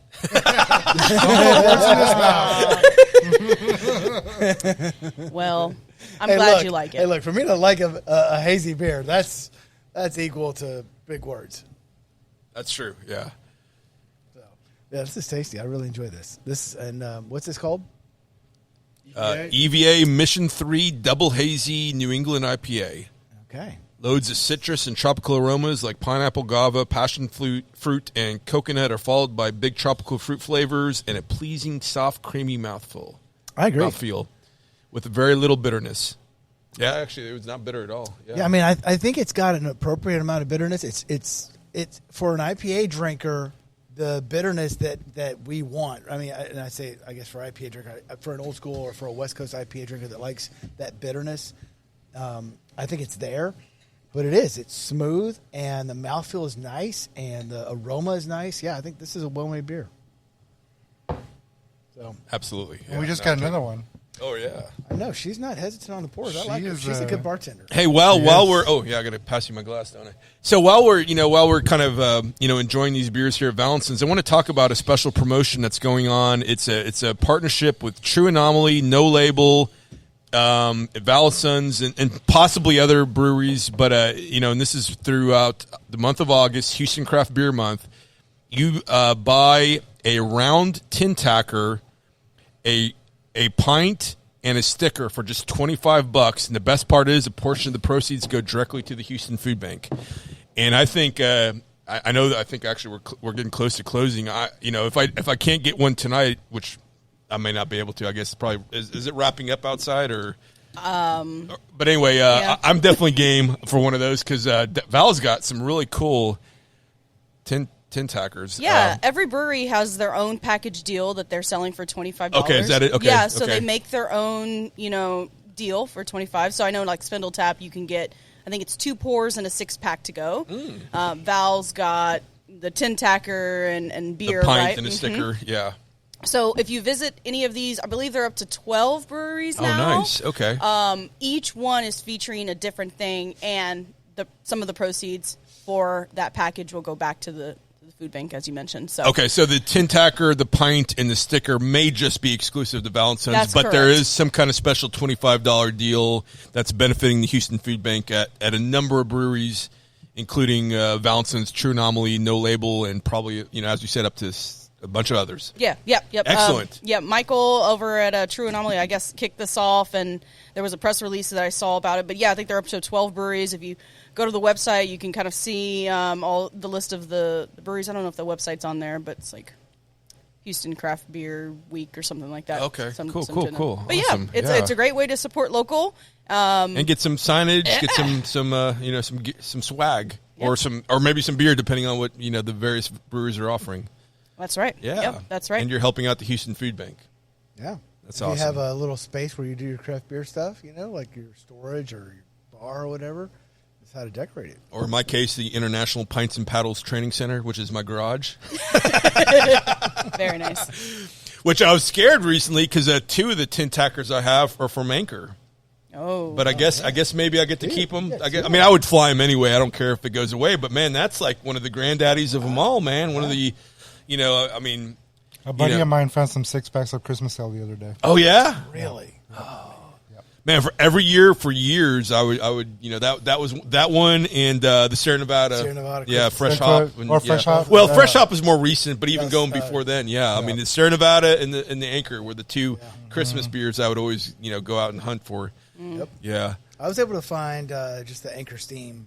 Just some steam beer, Specs man. had steam Yeah, beer, and I picked up a couple 6-packs. Yeah, but they're gone now, and I'm like, I should have. But didn't somebody in there an effort to buy it or some the employees? Yeah, so hopefully. Yeah, the employees are trying to. I have no idea how this works. We were talking about this earlier, but the employees are trying to make it an employee-owned brewery. So I have no idea what Sapporo's asking for it, but I can't imagine. That's right. I read something that Sapporo wasn't giving them the financial information they were asking for, so they were making it difficult, which sucks because, I mean, that just makes me think that they bought the brewery to run it into the ground. I don't know. Maybe not, but I always think worst case scenario. Well, it's weird. Last time I was in San Francisco, my whole goal was to go visit it, and then I pulled up the website, and you have to get a party. I mean, it was a weird. You couldn't just go there. You had to have a special group event. Really? And and I was like, damn, man. Maybe that's something that Sapporo did. Yeah, I don't know. I mean, that was probably 3 or 4 years ago. Experience for people. Yeah. I mean, that's one of my bucket list breweries to visit, and and I pull up the website, and I'm like, I'm only one person, man. I don't got a party of 12, or I mean, I have to do a special event there or something to get in there. I just want to sit at the bar. Yeah, right? man. Have a beer. Didn't know it was so hard. Yeah. You don't see California Commons out very often, and I think nobody knows what that style is. I know, but it's such a great beer. I mean, it's just very simplistic in its own way. But I mean, maybe somebody else will come along and pick it up. St. Arnold used to have one, and when they used to do the Icon series. They had they called it a Texas Common, but it was a California Common. Okay, cool. What's interesting is the California Common, the mouthfeel is very similar to some of these hazy IPAs. Yeah. It's got that light, but it's a little heavier than a pillowy is what they like to say. Pillowy, I like that. That's a good phrase. Makes me sleepy. No, those are the hops. Oh yeah. No, that's the alcohol. Yeah, exactly. Well, he's on his 8th one. Right. Yeah. But yeah, it's such a great beer. I agree with you. I'd love to see somebody bring a California Common back, especially if it was somebody. And I'd welcome it from any brewer in Houston, but I think it'd be even more special if somebody like Brock from St. Arnold did it. Because given that he's like the granddaddy of Houston beer, I'd love to see him. Grandpapa. Yeah, he is. Grandpapa. He's the pop-up. He is. So, I mean, gosh, what is St. Arnold is. Is it 94? They're almost 30 years. I'd like to toast to an art car, though, right now, by the way. I think they might be older than that. Delicious. So they started in 94. So I was married in 96, and we just hit 27 years. So he's like 29 years. Yeah. I started 29. That's right, yeah. You're right, 94. Fun with math. Look at us doing math. Who would have thunk it? Didn't even use my fingers and toes. Well, I don't have that many, so yeah, I would have failed but immediately. You have a car. Man, I'm going to go take a look at this car. We're going to get a picture, and we're going to post it on social media. No. We need to all get in the car. Yeah. I have no room. It's filled with beer paraphernalia. Oh, perfect. Right. You know what? Hey, speaking of that, you know what tacker I would love? No, joking. Okay, well. No. Tell me. Galveston Oh, Island. Dude, I'm the biggest Galveston Island fan in the world, man. Is that right? Oh, yeah, dude. Yeah? Yeah, man. The Citramella for years. I mean, well, you know, and Mark will tell you, even back when I had Galactic, I promoted the hell out of the whole local craft beer scene. I mean, I've never taken adult. Well, actually, I have run ads, but I mean, I also ran a 2-page spread, beer map. Galveston Island was, ever since they were in there, man. I mean, but all the local breweries. But that's because, I'm just cheerleader for craft beer, man. Because you're a good dude. That's why. I try. Yeah. But I mean, but that was something that I always got a lot. People always appreciated is the fact that I wasn't just all about Galactic. I mean, because we were so small anyway, it didn't even matter. I mean, I was just trying to bring local craft beer into our area, man. Like I said, the closest brewery was Anheuser-Busch, and I had so many, not to toot my own horn, but I had so many of my bar clients tell me, man, John, I mean, you're the reason I created a tap wall, because I was doing tap wall audits and doing all kinds of stuff in the magazine for years back when mainly in the beginning it was just all, imports and maybe St. Arnold's Amber and Shiner and, and then New Belgium and, some of the ones that Faust had, because there really wasn't a lot of options on draft in this area at all, man. I mean, yeah, the Shoots, yeah. Still my favorite. Yeah, man. I love the Shoots. Man. That episode, man, Destination Beer was awesome. I love that show. That was a great show, man. It was so much fun to make. That was a so great much show. Fun to make. No, that was a quality show, man. I love that. And you know what's funny is people still watch that show on YouTube. I think I watched it a couple weeks ago. And do you know there's 2 comments I get about the show? Can you guess what they are? No, I was going to say. I was going to say you're much taller in person or something, but no, I thought that'd be mean, so I didn't say that. But I just said it. So fuck. I'm really not. That's why it wasn't that I wasn't stumped. I was just like filtering out my comments. I actually appreciate your honesty. No, I can't guess.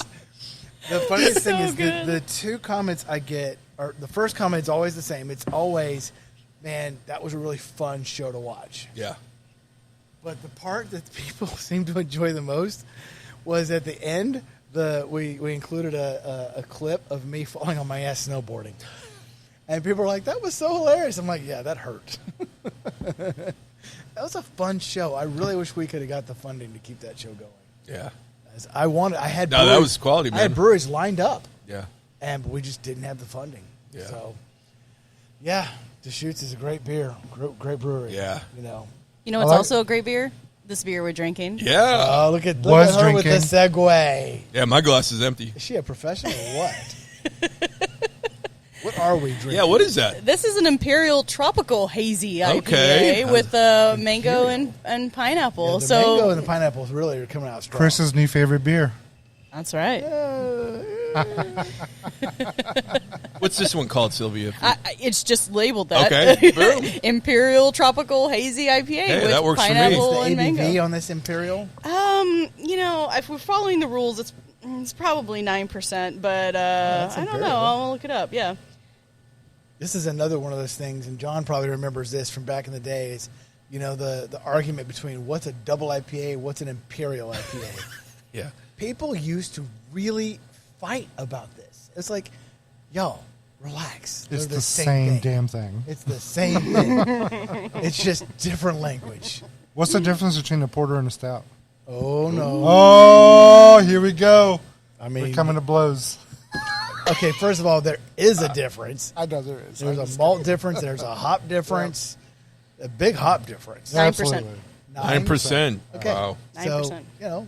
So here's the thing: is there are some people, and again, this is kind of the argument with the Imperial and double IPA, and I'm glad that Leo and I agree on this.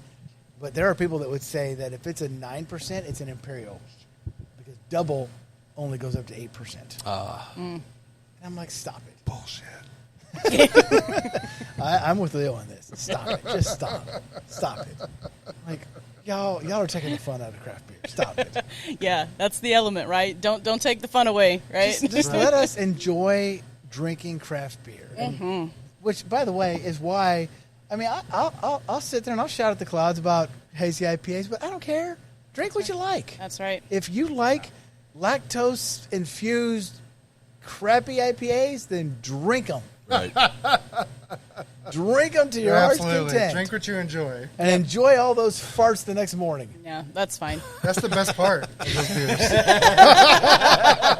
Helps get you out of bed. That's right. Yeah, you don't have a choice. I know that's what makes Lynn kick me out of bed. It's like, get out of here. Yeah. So What did you drink last night? That's how you get out of bed for work in the morning. Yeah, we all have to have a reason to get up in the morning. That's right. Leo's getting kicked out of bed. Yeah. That's hilarious. And I mean, I eat a lot of beans too, so that doesn't matter. Well, there you go. Hey, we're in Texas. That's what we do. But you know, I mean, shows like this is about having fun, right? Absolutely. That's exactly what it's about. I mean, we're and our listeners. God help me. We got to be about an hour into this. Now? Hour 35. Wow. We're 90. Hour and yeah, 35 minutes. Okay, if 95 you're listening minutes to this in. show and you've not cracked a beer yet, stop it. Yeah. Go, whatever you're doing, stop what you're doing and go get yourself a damn beer. Truth. IPA or not. Yeah, IPA or not. Yeah. No, go get a beer and enjoy the show. Like, just enjoy it. So I had another topic I wanted to bring up, and it's marketing related, and it's about know your audience, and you know, obviously a major beer, actually the big daddy of them all, you know, made a marketing move recently that I guess maybe if they had a time machine they wish they could undo. Do you know what I'm talking about? Mm-hmm, you do. Yep. You know, any thoughts on that? I mean, Idiots. I mean, She's not wrong. yeah, just you know, I guess my thought is, you know, obviously, you know, I'm very open minded, and you know, and I think the whole craft beer scene is crazy open minded. So you know, but when I think of certain, you know, Bud Light drinkers, you know, I think they're kind of in their ways. You know, a lot of people, you know, I mean, I've seen it. You know, a lot of people, they're craft Bud Light for, you know, until they die. They won't try anything else. They're very, you know, maybe less open minded. So I guess my only comment would be, you know your audience, right? That's I guess. exactly right. I mean, you know, I don't know. I mean, I can appreciate the effort and, you know, to widen an audience, but you got to be careful because you don't want to, you know, appeal to a certain percentage and then lose, you know, your dominant percentage at the same time, right? I guess. I don't know. It's a very interesting scenario that happened. Yeah, and, it was a very bold move for sure. yeah, and maybe I give them credit for that, although from a business standpoint, not so much. Because, you know, obviously, I mean, you know, and this isn't even hindsight. I mean, you know, you could argue, you know, craft beer drinkers tend to be very open-minded, you know, more progressive and stuff. And, you know, and I'm not trying to get in politics or in anything, but just, I guess, know your audience, you know, and I'm not crazy about the kickback that they got. You know, but from a guy that's, you know, made most of my life, I've been in marketing. Yeah, that probably wasn't the best move. I don't know. Yeah, no, I think it's very bold of them, but I think the tact was all off. Like, there's a way to support and get your message out there, but the way they did it, I felt was a little bit too, just too rough. You know what I mean? Too much. But in hindsight, and by the way, if you haven't figured it out, we're talking about Bud Light. If you're really that adamant about drinking your Bud Light, you're going to continue to drink your Bud Light. Like that, your marketing is not going to really impact. Well, there's that, a lot of people that they probably, no matter what happened, they would probably never stop drinking Bud Light except for this. You know what I mean? Yeah. You know, because, you know, I don't know. You know, and of course, Bud Light, you know, Mike and I used to always joke about it. You know, we one time we started a petition to get Bud Light reclassified as sake because of the rice. You know, and you know, and then we used to joke that we were both going to be assassinated, and we even drew cartoons about the death squad, you know, coming to kill us in the brewery. So, you know, but then at the same time, also I've had Budweiser on the cover of the scene, you know. So I mean, of course that was late on when things got really, you know, more competitive, you know, and print marketing was more difficult, you know. But yeah, I don't know. Just kind of, I thought that was such an interesting thing, you know. And I've just been kind of watching it from a distance, and you know, I hate that there's so much hate, you know. Yeah. But if there's an audience that might have the hate, I don't know. And Chris is like, John, you should shut up right now. Yeah. Can I say something real quick? Yeah, Can I say something? Please. I would say, if you have an alternative lifestyle, and this is how you were treated after your image was used on a mass marketed beer, come try some craft beer. Yeah, we're a lot more welcoming. Oh, absolutely. Yeah. That's I mean, right. Yeah, and it was, and to Bud Light's credit, they were trying to become welcoming, but their audience wouldn't allow it, I guess, right? Yeah.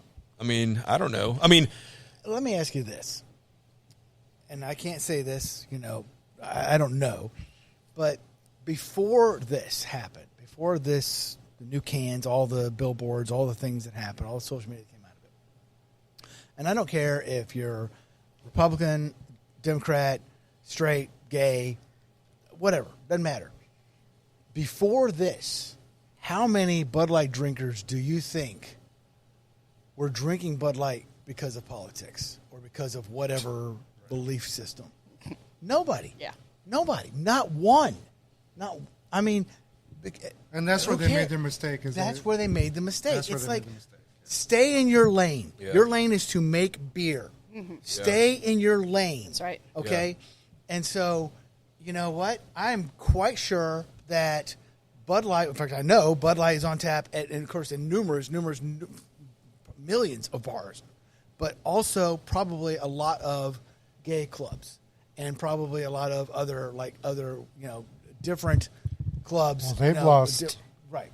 a multitude of taps. Oh, my gosh. A bunch. Can't even imagine. It's like, it's like the biggest marketing faux pas in history of marketing faux pas. It's like they didn't care.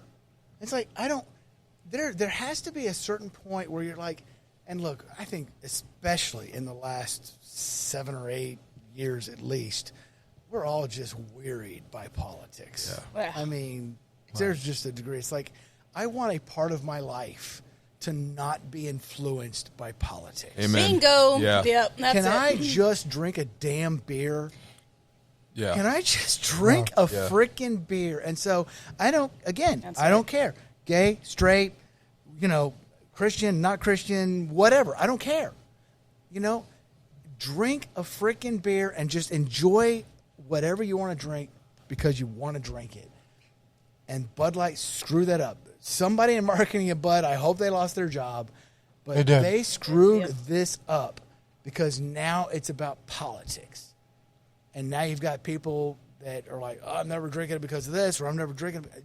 And you never win in a business. You never win when you get identified with politics because you're going to piss off half your audience. I mean, Exactly. that's why you'll never. Of course, I'm so complex. I don't fit easily in any box anyway. So, but you'll never hear me. I mean, I've worked with people that I knew that I don't agree with, and I've worked with. But they'll never know. I keep my stuff to myself. But talking about the Bud Light taps is a funny story. Dimitri from Bacchus. Sure. Because actually, I think I ran into you for the first time at a Faust event when Dimitri and I were there, and I was like, man, I recognize that guy who I knew in God, that would have been like in 2012. Yeah, it was a long time ago. So to his credit, when Galactic Coast came out, he put Sneaky Blonde replaced Bud Light on draft, and the Rocket Ride replaced Miller Lite on draft. Can you imagine that? And then the best part was him explaining the two beer distributors, because obviously that's two different beer distributors. That's Del Papa, and that was Dienst at the time, now Faust. Yeah. And you can imagine their minds just blowing up when a brewery they've never heard of, Galactic Coast, who the fuck's that, just took down Bud Light and Miller Lite on tap. And we did it in a number of spots. Of course, this is back when there was a lot less taps around. But, yes. And I think we just came up on the anniversary of that, like 15. Man, was it 15? It wasn't 15 years ago. That's too long ago. But it was a while ago. It had to be 2012 or so. 12. Yeah, so whatever that. Yeah, or maybe we just came up on the 10-year anniversary. I don't know. But maybe it was 13, actually, yeah. Because he was not he wasn't our very first deal. But anyway. But yeah, so I don't know. I just wanted to discuss that, because that was something that's come up since of course, a lot's come up since we last had this show. It's worth discussing. And I mean, I imagine that a lot of your audience a lot of the audience that are listening to the show or will listen to the show in the future have businesses or are involved in marketing and business in some way. And man, stay in your lane. Do what you do. Like if I think probably what happened is that somebody at Budweiser thought we can increase our audience. Right. We can make money. Yeah, we can if we do this. Open up to a new audience. Yeah, open up like a new avenue. Oh boy, And you know, we see how that played out. yeah, it's like just stay in your lane. If I like this what is Chris you said. do- He said, just drink your beer and Yeah, enjoy it. yeah. And I became aware of two things here in the last few minutes. First, that this wonderful statement that Chris made is that drink your beer and enjoy it. And also that people are listening to this show right now. I didn't know we were live.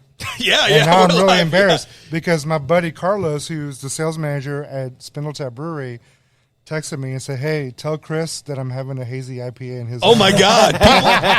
Well, hold on. I'll pull up the computer. I'm very sorry for you, Carlos.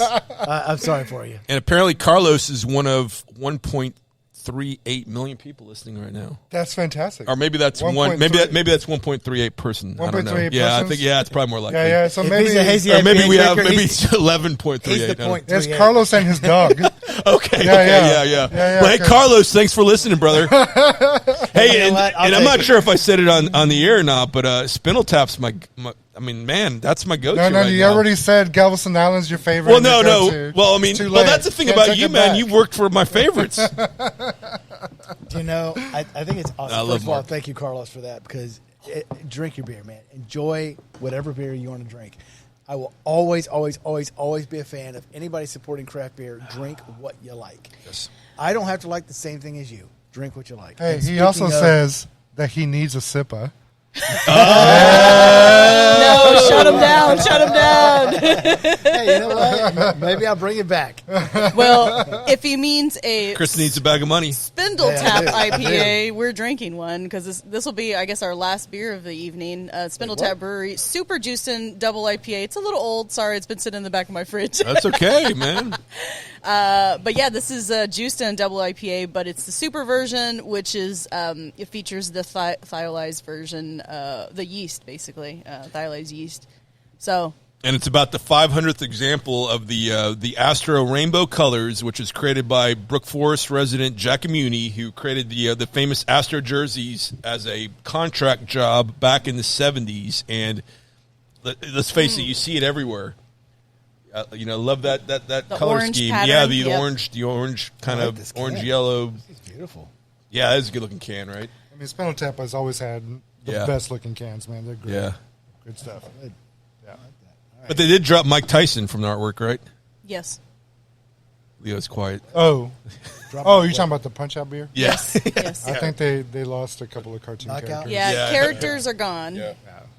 For sure. It took a long time. I was surprised. Heavy it lasted. hands, I'm yeah. surprised it lasted as long as it did. I always wondered. Wasn't Earl like, Campbell on one too? well, a likeness, okay. Or likeness, a likeness yeah. of Earl Campbell. A Houston area running back with thighs bigger than his waist. Right. Yeah.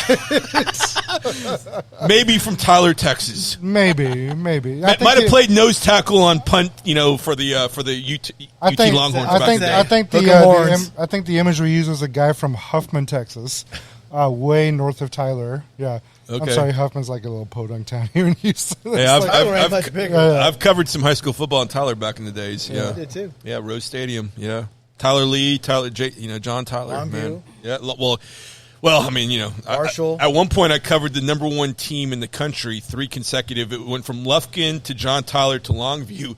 I was covering Nacogdoches High School, and they played the top team in the country 3 weeks in a row, and got killed all 3 The funny times. thing is John and I were both covering him. He was doing print. I was doing radio. Yeah. Well, I did some radio and print because I was writing for the Dallas Morning News and the Houston Chronicle. But we were both covering those games. And let me tell you something. Texas high school football does not get much better. Up than in East those Texas, days. yeah, it's crazy. Now, I once covered a single A team, Tenaha, 3 different radio teams doing play-by-play. They're playing Logansport What? from Louisiana. Single A, and not only and the players during halftime they were all in the band, and then also during halftime they raffled livestock off. And And there's like 3 print guys and 3 radio stations all crammed into a very small press box. Single A, East Texas football, ladies and gentlemen. do you remember? I was a stringer. Talk about 2A football. Alto Groveton. Alto Groveton. Oh, yeah. Got so big. That was they Rodney. actually- Was it running Yeah, back that went to A&M? that went to A&M. Yeah, Yeah. Rodney Thomas. Rodney Thomas. Ah, Yeah, boom! that was Rodney Thomas. They Yeah. had to come Yeah. play that game at Homer Bryce because They needed a bigger stadium. Yeah. It's like these are 2A schools. I know, man. And they played at a college football stadium. Trying to think which famous which famous college coach said that East Texas, he'd always try to get a couple players out of East Texas because they were different than Dallas, different than Mac Houston. Brown. Yeah, it was probably Mac. Yeah, actually, Brown. it probably was Mac Brown. Yeah, It was. yeah, Mac Brown was a master recruiter. yeah, man. Champions. They UT. cheated. They cheated. And now SFA and UT are related. Yeah. I mean, I'm not to knock, any of your A&M fans out there, but, not champions. We won one. We did. It's true. But 1918 doesn't count. Yeah, it does. It happened in real life. Yeah. Yeah. And it was. But A&M's has got the most enrollment in the country, right? I don't know. Do they? I think they do. I think it's like Yeah. 70,000 or 70,000. Yeah. That's I'm amazing. like, are you kidding Really? me? No, More the than school, UT? the school It's spirit. No, insane. UT's not even in the top 10. No. Yeah, Really? no, A&M's on a whole nother level. Well, I mean, Well, the whole town revolves around that Yeah. school, the right? Oh, the difference school is, spirit's UT unbelievable. has Yeah. academic standards. Here we go. Here we go. I mentioned doing a clothesline earlier. I don't know. This time I do one. Get in your car. Man, we're blessed to have so many good schools here in the state of Texas. We really- Yeah, No, and so much good football I at least the college and high school level. love the rivalry. I'm glad that the TU's coming into the SEC. I mean, I feel Oh. like we could always use another Vanderbilt. Oh, wow. So Okay. Well, hold yeah. on now. Okay, let's not overplay hang on. Texas academic standards now. Hang on a second. Hang the hell on. All right, sorry. I'm sorry, but No, that would if be you're Rice a fan going of a into the school SEC. That's never finished better than Right. 8th in a division. You don't get to talk smack. Which school is that? That would be A&M. Never finished better than 8th? Never finished better than 8th in this SEC. No, Johnny Manziel. No, Dude, no, Yeah, dude. no, In we the whole ACC. Dude, they would have won. No, dude, man, that year was magical. With okay, but Yeah, The John- only thing yeah, that anyway. was good about that year is We're they getting beat away. no, Alabama. and it wasn't I like just that. Manziel. Even the year before, actually, I think they had a better team. But anyway, yeah, we'll leave that alone. I'm you know pretty what? sure A&M's done better than 8th in the SEC. it's true. It's true. Yeah. Go back, look at Chris is I delusional. think we'll be able to. Too many hazy IPAs. I think we'll fact check that one. I know. I think that one. Yeah. I feel the gas I think building up that now. thiolized yeast is getting to Chris over here, man. Yeah, that's what it does, man. It makes you have delusions, all kinds. My body can only handle so much gas. Oh gosh, man, I'm so glad we did this. Excellent time. Yeah, we need to. This needs to become a thing again. Excellent. Yes. Yeah, we can't wait another 3 years. No, this has been fun. Yeah. I'm so glad that I'm a host. Now, I've done a podcast in the last couple of years. It's kind of on hiatus right now. Texas beer experience. Texas Beer Experience. I actually have an episode that I'm working on, and I actually interviewed Craig Rowan, who is the head brewer at Altstadt. Okay. Great interview. Super cool guy. We did a little tour at the brewery up in Fredericksburg. But yeah, I like being a guest because I feel like when on my show I feel kind of uptight. Like I feel like I don't know. Fair enough. Yeah, I But mean, here I'm some- like I just say whatever the hell I want. we try to make it fun. We're just drinking beer and having fun talking, right? You know, and I've missed the Galactic Coast. Obviously, I've done like 80 episodes of Weekends on the Water, the official podcast of the Waterfront Capital Texas, with my buddy Jordan Davlin, who's a international extreme water sports competitor. Actually, world ranked, and just actually competed in Russia right before the before the war started. I'm surprised he got out. He's also a vet like Chris, but yeah. But I've missed this. I've missed the Galactic Coast Power Hour because that's always been special to my heart. And so I'm glad Sylvia reached out, and glad we put it all together, and we're coming up on 2 hours. Yeah, I guess Sylvia reached out yesterday. She's like, "Hey, sorry, late notice." This was on the fly.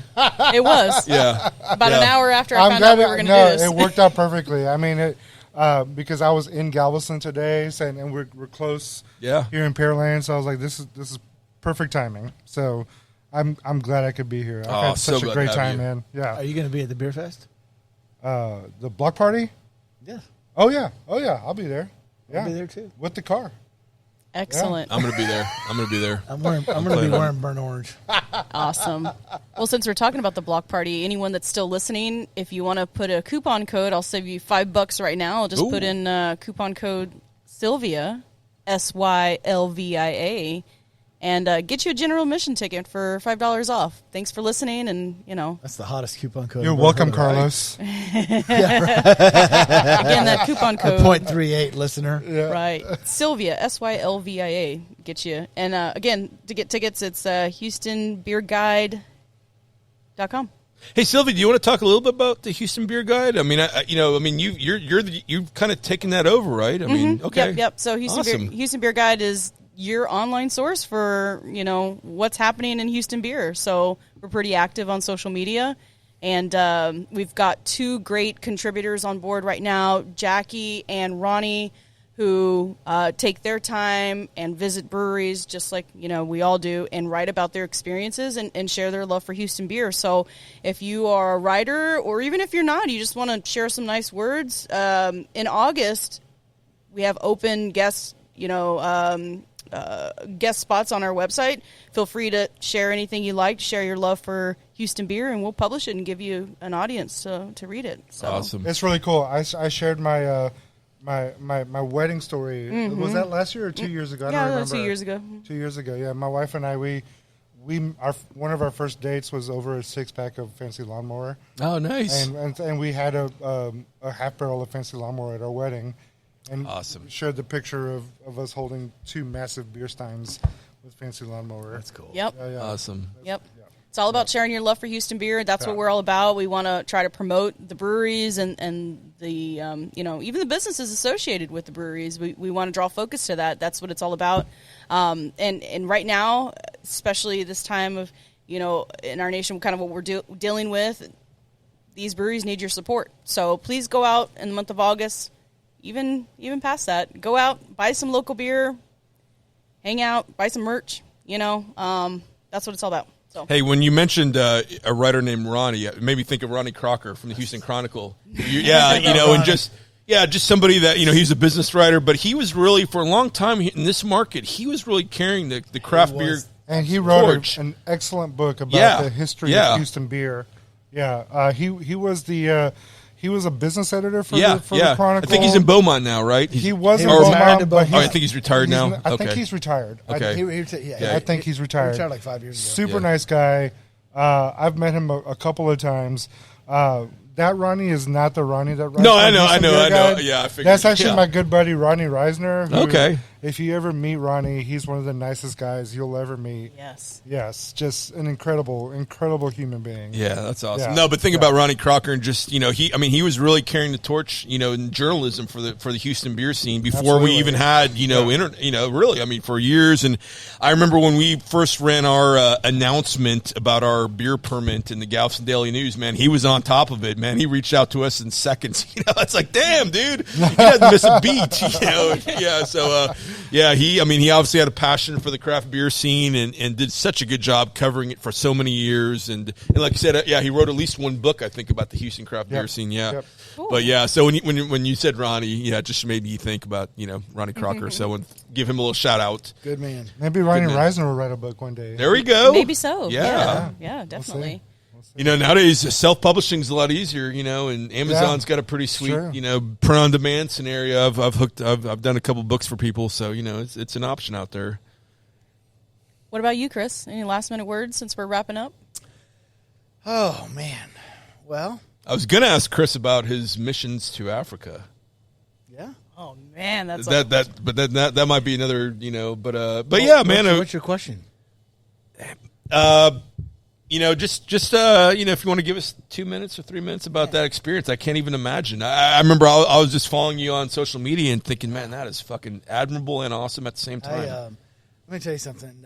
I love going. South Sudan is got to be one of the toughest places to live for sure, but it's a tough place to visit. And there's a nonprofit here in Houston called Every Village, and their goal is one of the goals is they build wells and help people get water because there are people that literally walk every day. They walk 2 miles to fill some containers of water, and it's always the little girls, and because that's their family responsibility to bring it back. And so one of their goals is to build wells and help their families get water. And having been there and served those people, and they are beautiful people, and they're giving people. I mean, talk about the poverty. You cannot comprehend the poverty, but they don't know it. Like, that's just life to them. I mean, people that live under bridges in Houston live better. But they are the most giving, kind, loving people. It is amazing. I love going and visiting there, and really just have had good times, being out there and serving those people. And I'm just grateful that God has given me those opportunities. Awesome, man. Well and said. by the way, awesome. let me also say that Africans have been brewing fermented beverages longer than anybody in America, and they still do to this day, and it is amazing. They do it the old school way. The way they brew things is, the way they mix. Obviously, it's not the way that we brew beer today, but the way they bring different grains together and get them wet and let the grain the malt basically develop so that you've got the spires, and then you've got the yeast just coming from the air. It's just amazing to see what they do. It's pretty cool. Awesome. Yeah, I'm a fan. But in terms of final words for me, you know what? I'm thankful for you guys. I really am. John, you and I have known each other for more years than neither of us want to admit. Dude, like 27, 28. Although we got disconnected for many years, really beer brought us back together. Beer brought us back together. Literally, Event at Faust was, and then, you invited me on your show, with James, James and I doing What's on Tap. What's on Tap Radio. But yeah, I'm thankful for you guys, and I was first when I got to try some Galactic beers back in the day, and and then Sylvia and everything she does in craft beer, and we talked about Ashley and some of her stuff, but you know what, Sylvia gets some credit for everything she's done for Houston craft beer. Quite the advocate, yeah. I don't think Houston Girls Pints Out. I don't think people recognize as much as Sylvia has done for Houston craft beer, and not just for Houston craft beer, but for women in Houston craft beer. And so props to you for everything you've done, for Houston craft beer, and on the radio and promotional and marketing and events and Girls Pints Out and Pink Boots, and I feel like the list goes on and on and on and on and on for everything Sylvia has done. Thanks, Chris. Really appreciate that. No, sincerely. Drinking beer is tough work. Yeah, but you've done a lot more than that. That's the easy part. Yeah, that's the reward. Look, let me tell you something. We're all having fun here talking on the radio. The easy part is sitting here talking on the radio and drinking beer. Hard stuff is all the stuff that got us to where we're doing this. Yeah. Appreciate that. Yep. Any final words, Leo? We're going to go take a look at your car as soon as it's over. I'm excited to see it. I'm going to bring my camera. I'm taking pictures. Be super disappointed. No. But Impossible. Man, I just want to say thanks for having me on. It's nice to be a guest on the show again. I work for, I was going to say Spindle Tap. I work for Galveston Island Brewing. The brewery's open every day. If you're in Galveston, come see us. We're not far from Moody Gardens. We're blocked from the beach. Boom. It's always a fun time. We got a multitude of different types of beers on tap. We just tapped our Oktoberfest today. We bottled our sour. Now we started a sour program, and Jason, our head brewer, has done a fantastic job. We love our beer, obviously, and we were all sitting there drinking it this morning. We're like, oh my god, this is so good. But it really is Beer good. for breakfast. The sour. It's called Madonna, and it's a true sour beer. It's barreled off-site. It's not at the brewery, right? Because obviously we want to protect against contamination. Yeah. But man, it's excellent, and the bottles are for sale now at the brewery. So come get some. We have it on draft also, I think. Don't quote me on that. Yeah, I think I asked Mark, do we have kegs? And he said, yes, we have kegs. All right. So yeah, it'll be on draft. Oktoberfest. We also have a new strawberry kiwi tiki beer out. So this year, last year we launched a tropical tiki series. So it's essentially kind of like tiki wheat with some fruit in it. Yeah. Tiki wheat's our flagship beer. We've done tiki colada. We've done a blackberry. We've done the most recent one, blackberry, and now the newest one is strawberry kiwi, and we have some other really exciting ones coming out here in the near future. And they're all delicious. It's real fruit in all those beers. They're fantastic, and we're really proud of those. So, and we'll have some of those at the block party. Boom. Yeah. Are you going to have the Oktoberfest? Saturday, August 19th, Spindle Tap Brewery. Our Oktoberfest? It's called Oktoberfest. Galveston Island Oktoberfest. That's appropriate. And if I could say just a personal opinion, even before I worked there, I always thought that GIB's Oktoberfest was the best one in the market. I think we had a Oktoberfest showdown on the show, and I'm pretty sure Galveston Island fared very, very, very well. It was my favorite that night, if I remember correctly, because I was in that show. Oh, were you in there when we did like 12 or 14 Oktoberfests? And yeah, I remember one that was really terrible. Yeah, my wife was not happy with the condition I came home in that night. Yeah, but yeah, our Oktoberfest but I had a job fantastic. to do. That's probably happening. It's a Marzen style Oktoberfest. It's really good. Oh, yeah, yeah, the it's Marzens, just really nice and malty. I had 2 of them today at the brewery. It's fantastic. So, coming to the market soon. Yeah, coming to the. Actually, no, it's in the market now. So if you don't see it at your store, tell them, hey, we need some of that Spindle Tap. Oh my God, the Fest beer's out. By the way, you need the Spindle Tap Fest beer and the Galveston Island Oktoberfest, the Marzen. Right. If I go to the cashier at Kroger and I tell them, hey, I know Leo and I've been in his car. You have to go. You have to go through the self checkout. Oh, yeah. Wait, that won't work. I won't get a free 6-pack that way. No, I'm sorry, man. Yeah, then nobody knows me at Kroger, man. They don't care who I am. Yeah, damn. Care. Where can I go that people know you? Nobody knows me. Well, you're the only guys that you. These are the only people that know me. This is it, right? This is why I came here. It's like these are the only people that know me. Self-promotion. Yeah. But no, seriously, John. Thanks for hosting us, man. And Sylvia, thank you for inviting me. And I didn't know Chris was going to be here. So when I saw him, I was like, oh my God, Chris is here. I don't think we knew. I've never been around Chris as long as I have today. And I've really enjoyed it. I feel like I've messed with him a little hard today, and I want to apologize. But I've had a lot of fun. It's been good. So thank you. Thanks again. I got somewhat thick skin. As long as you bring me beer. I will. We can take care of that. Okay. Done. Yeah. I like awesome.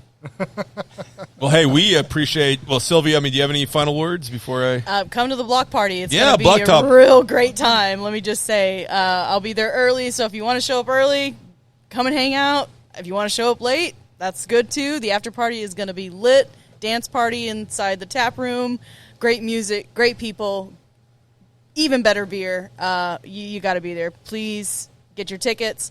Use my coupon code. It's Sylvia, Sylvia, and you can get your tickets at HoustonBeerGuide.com.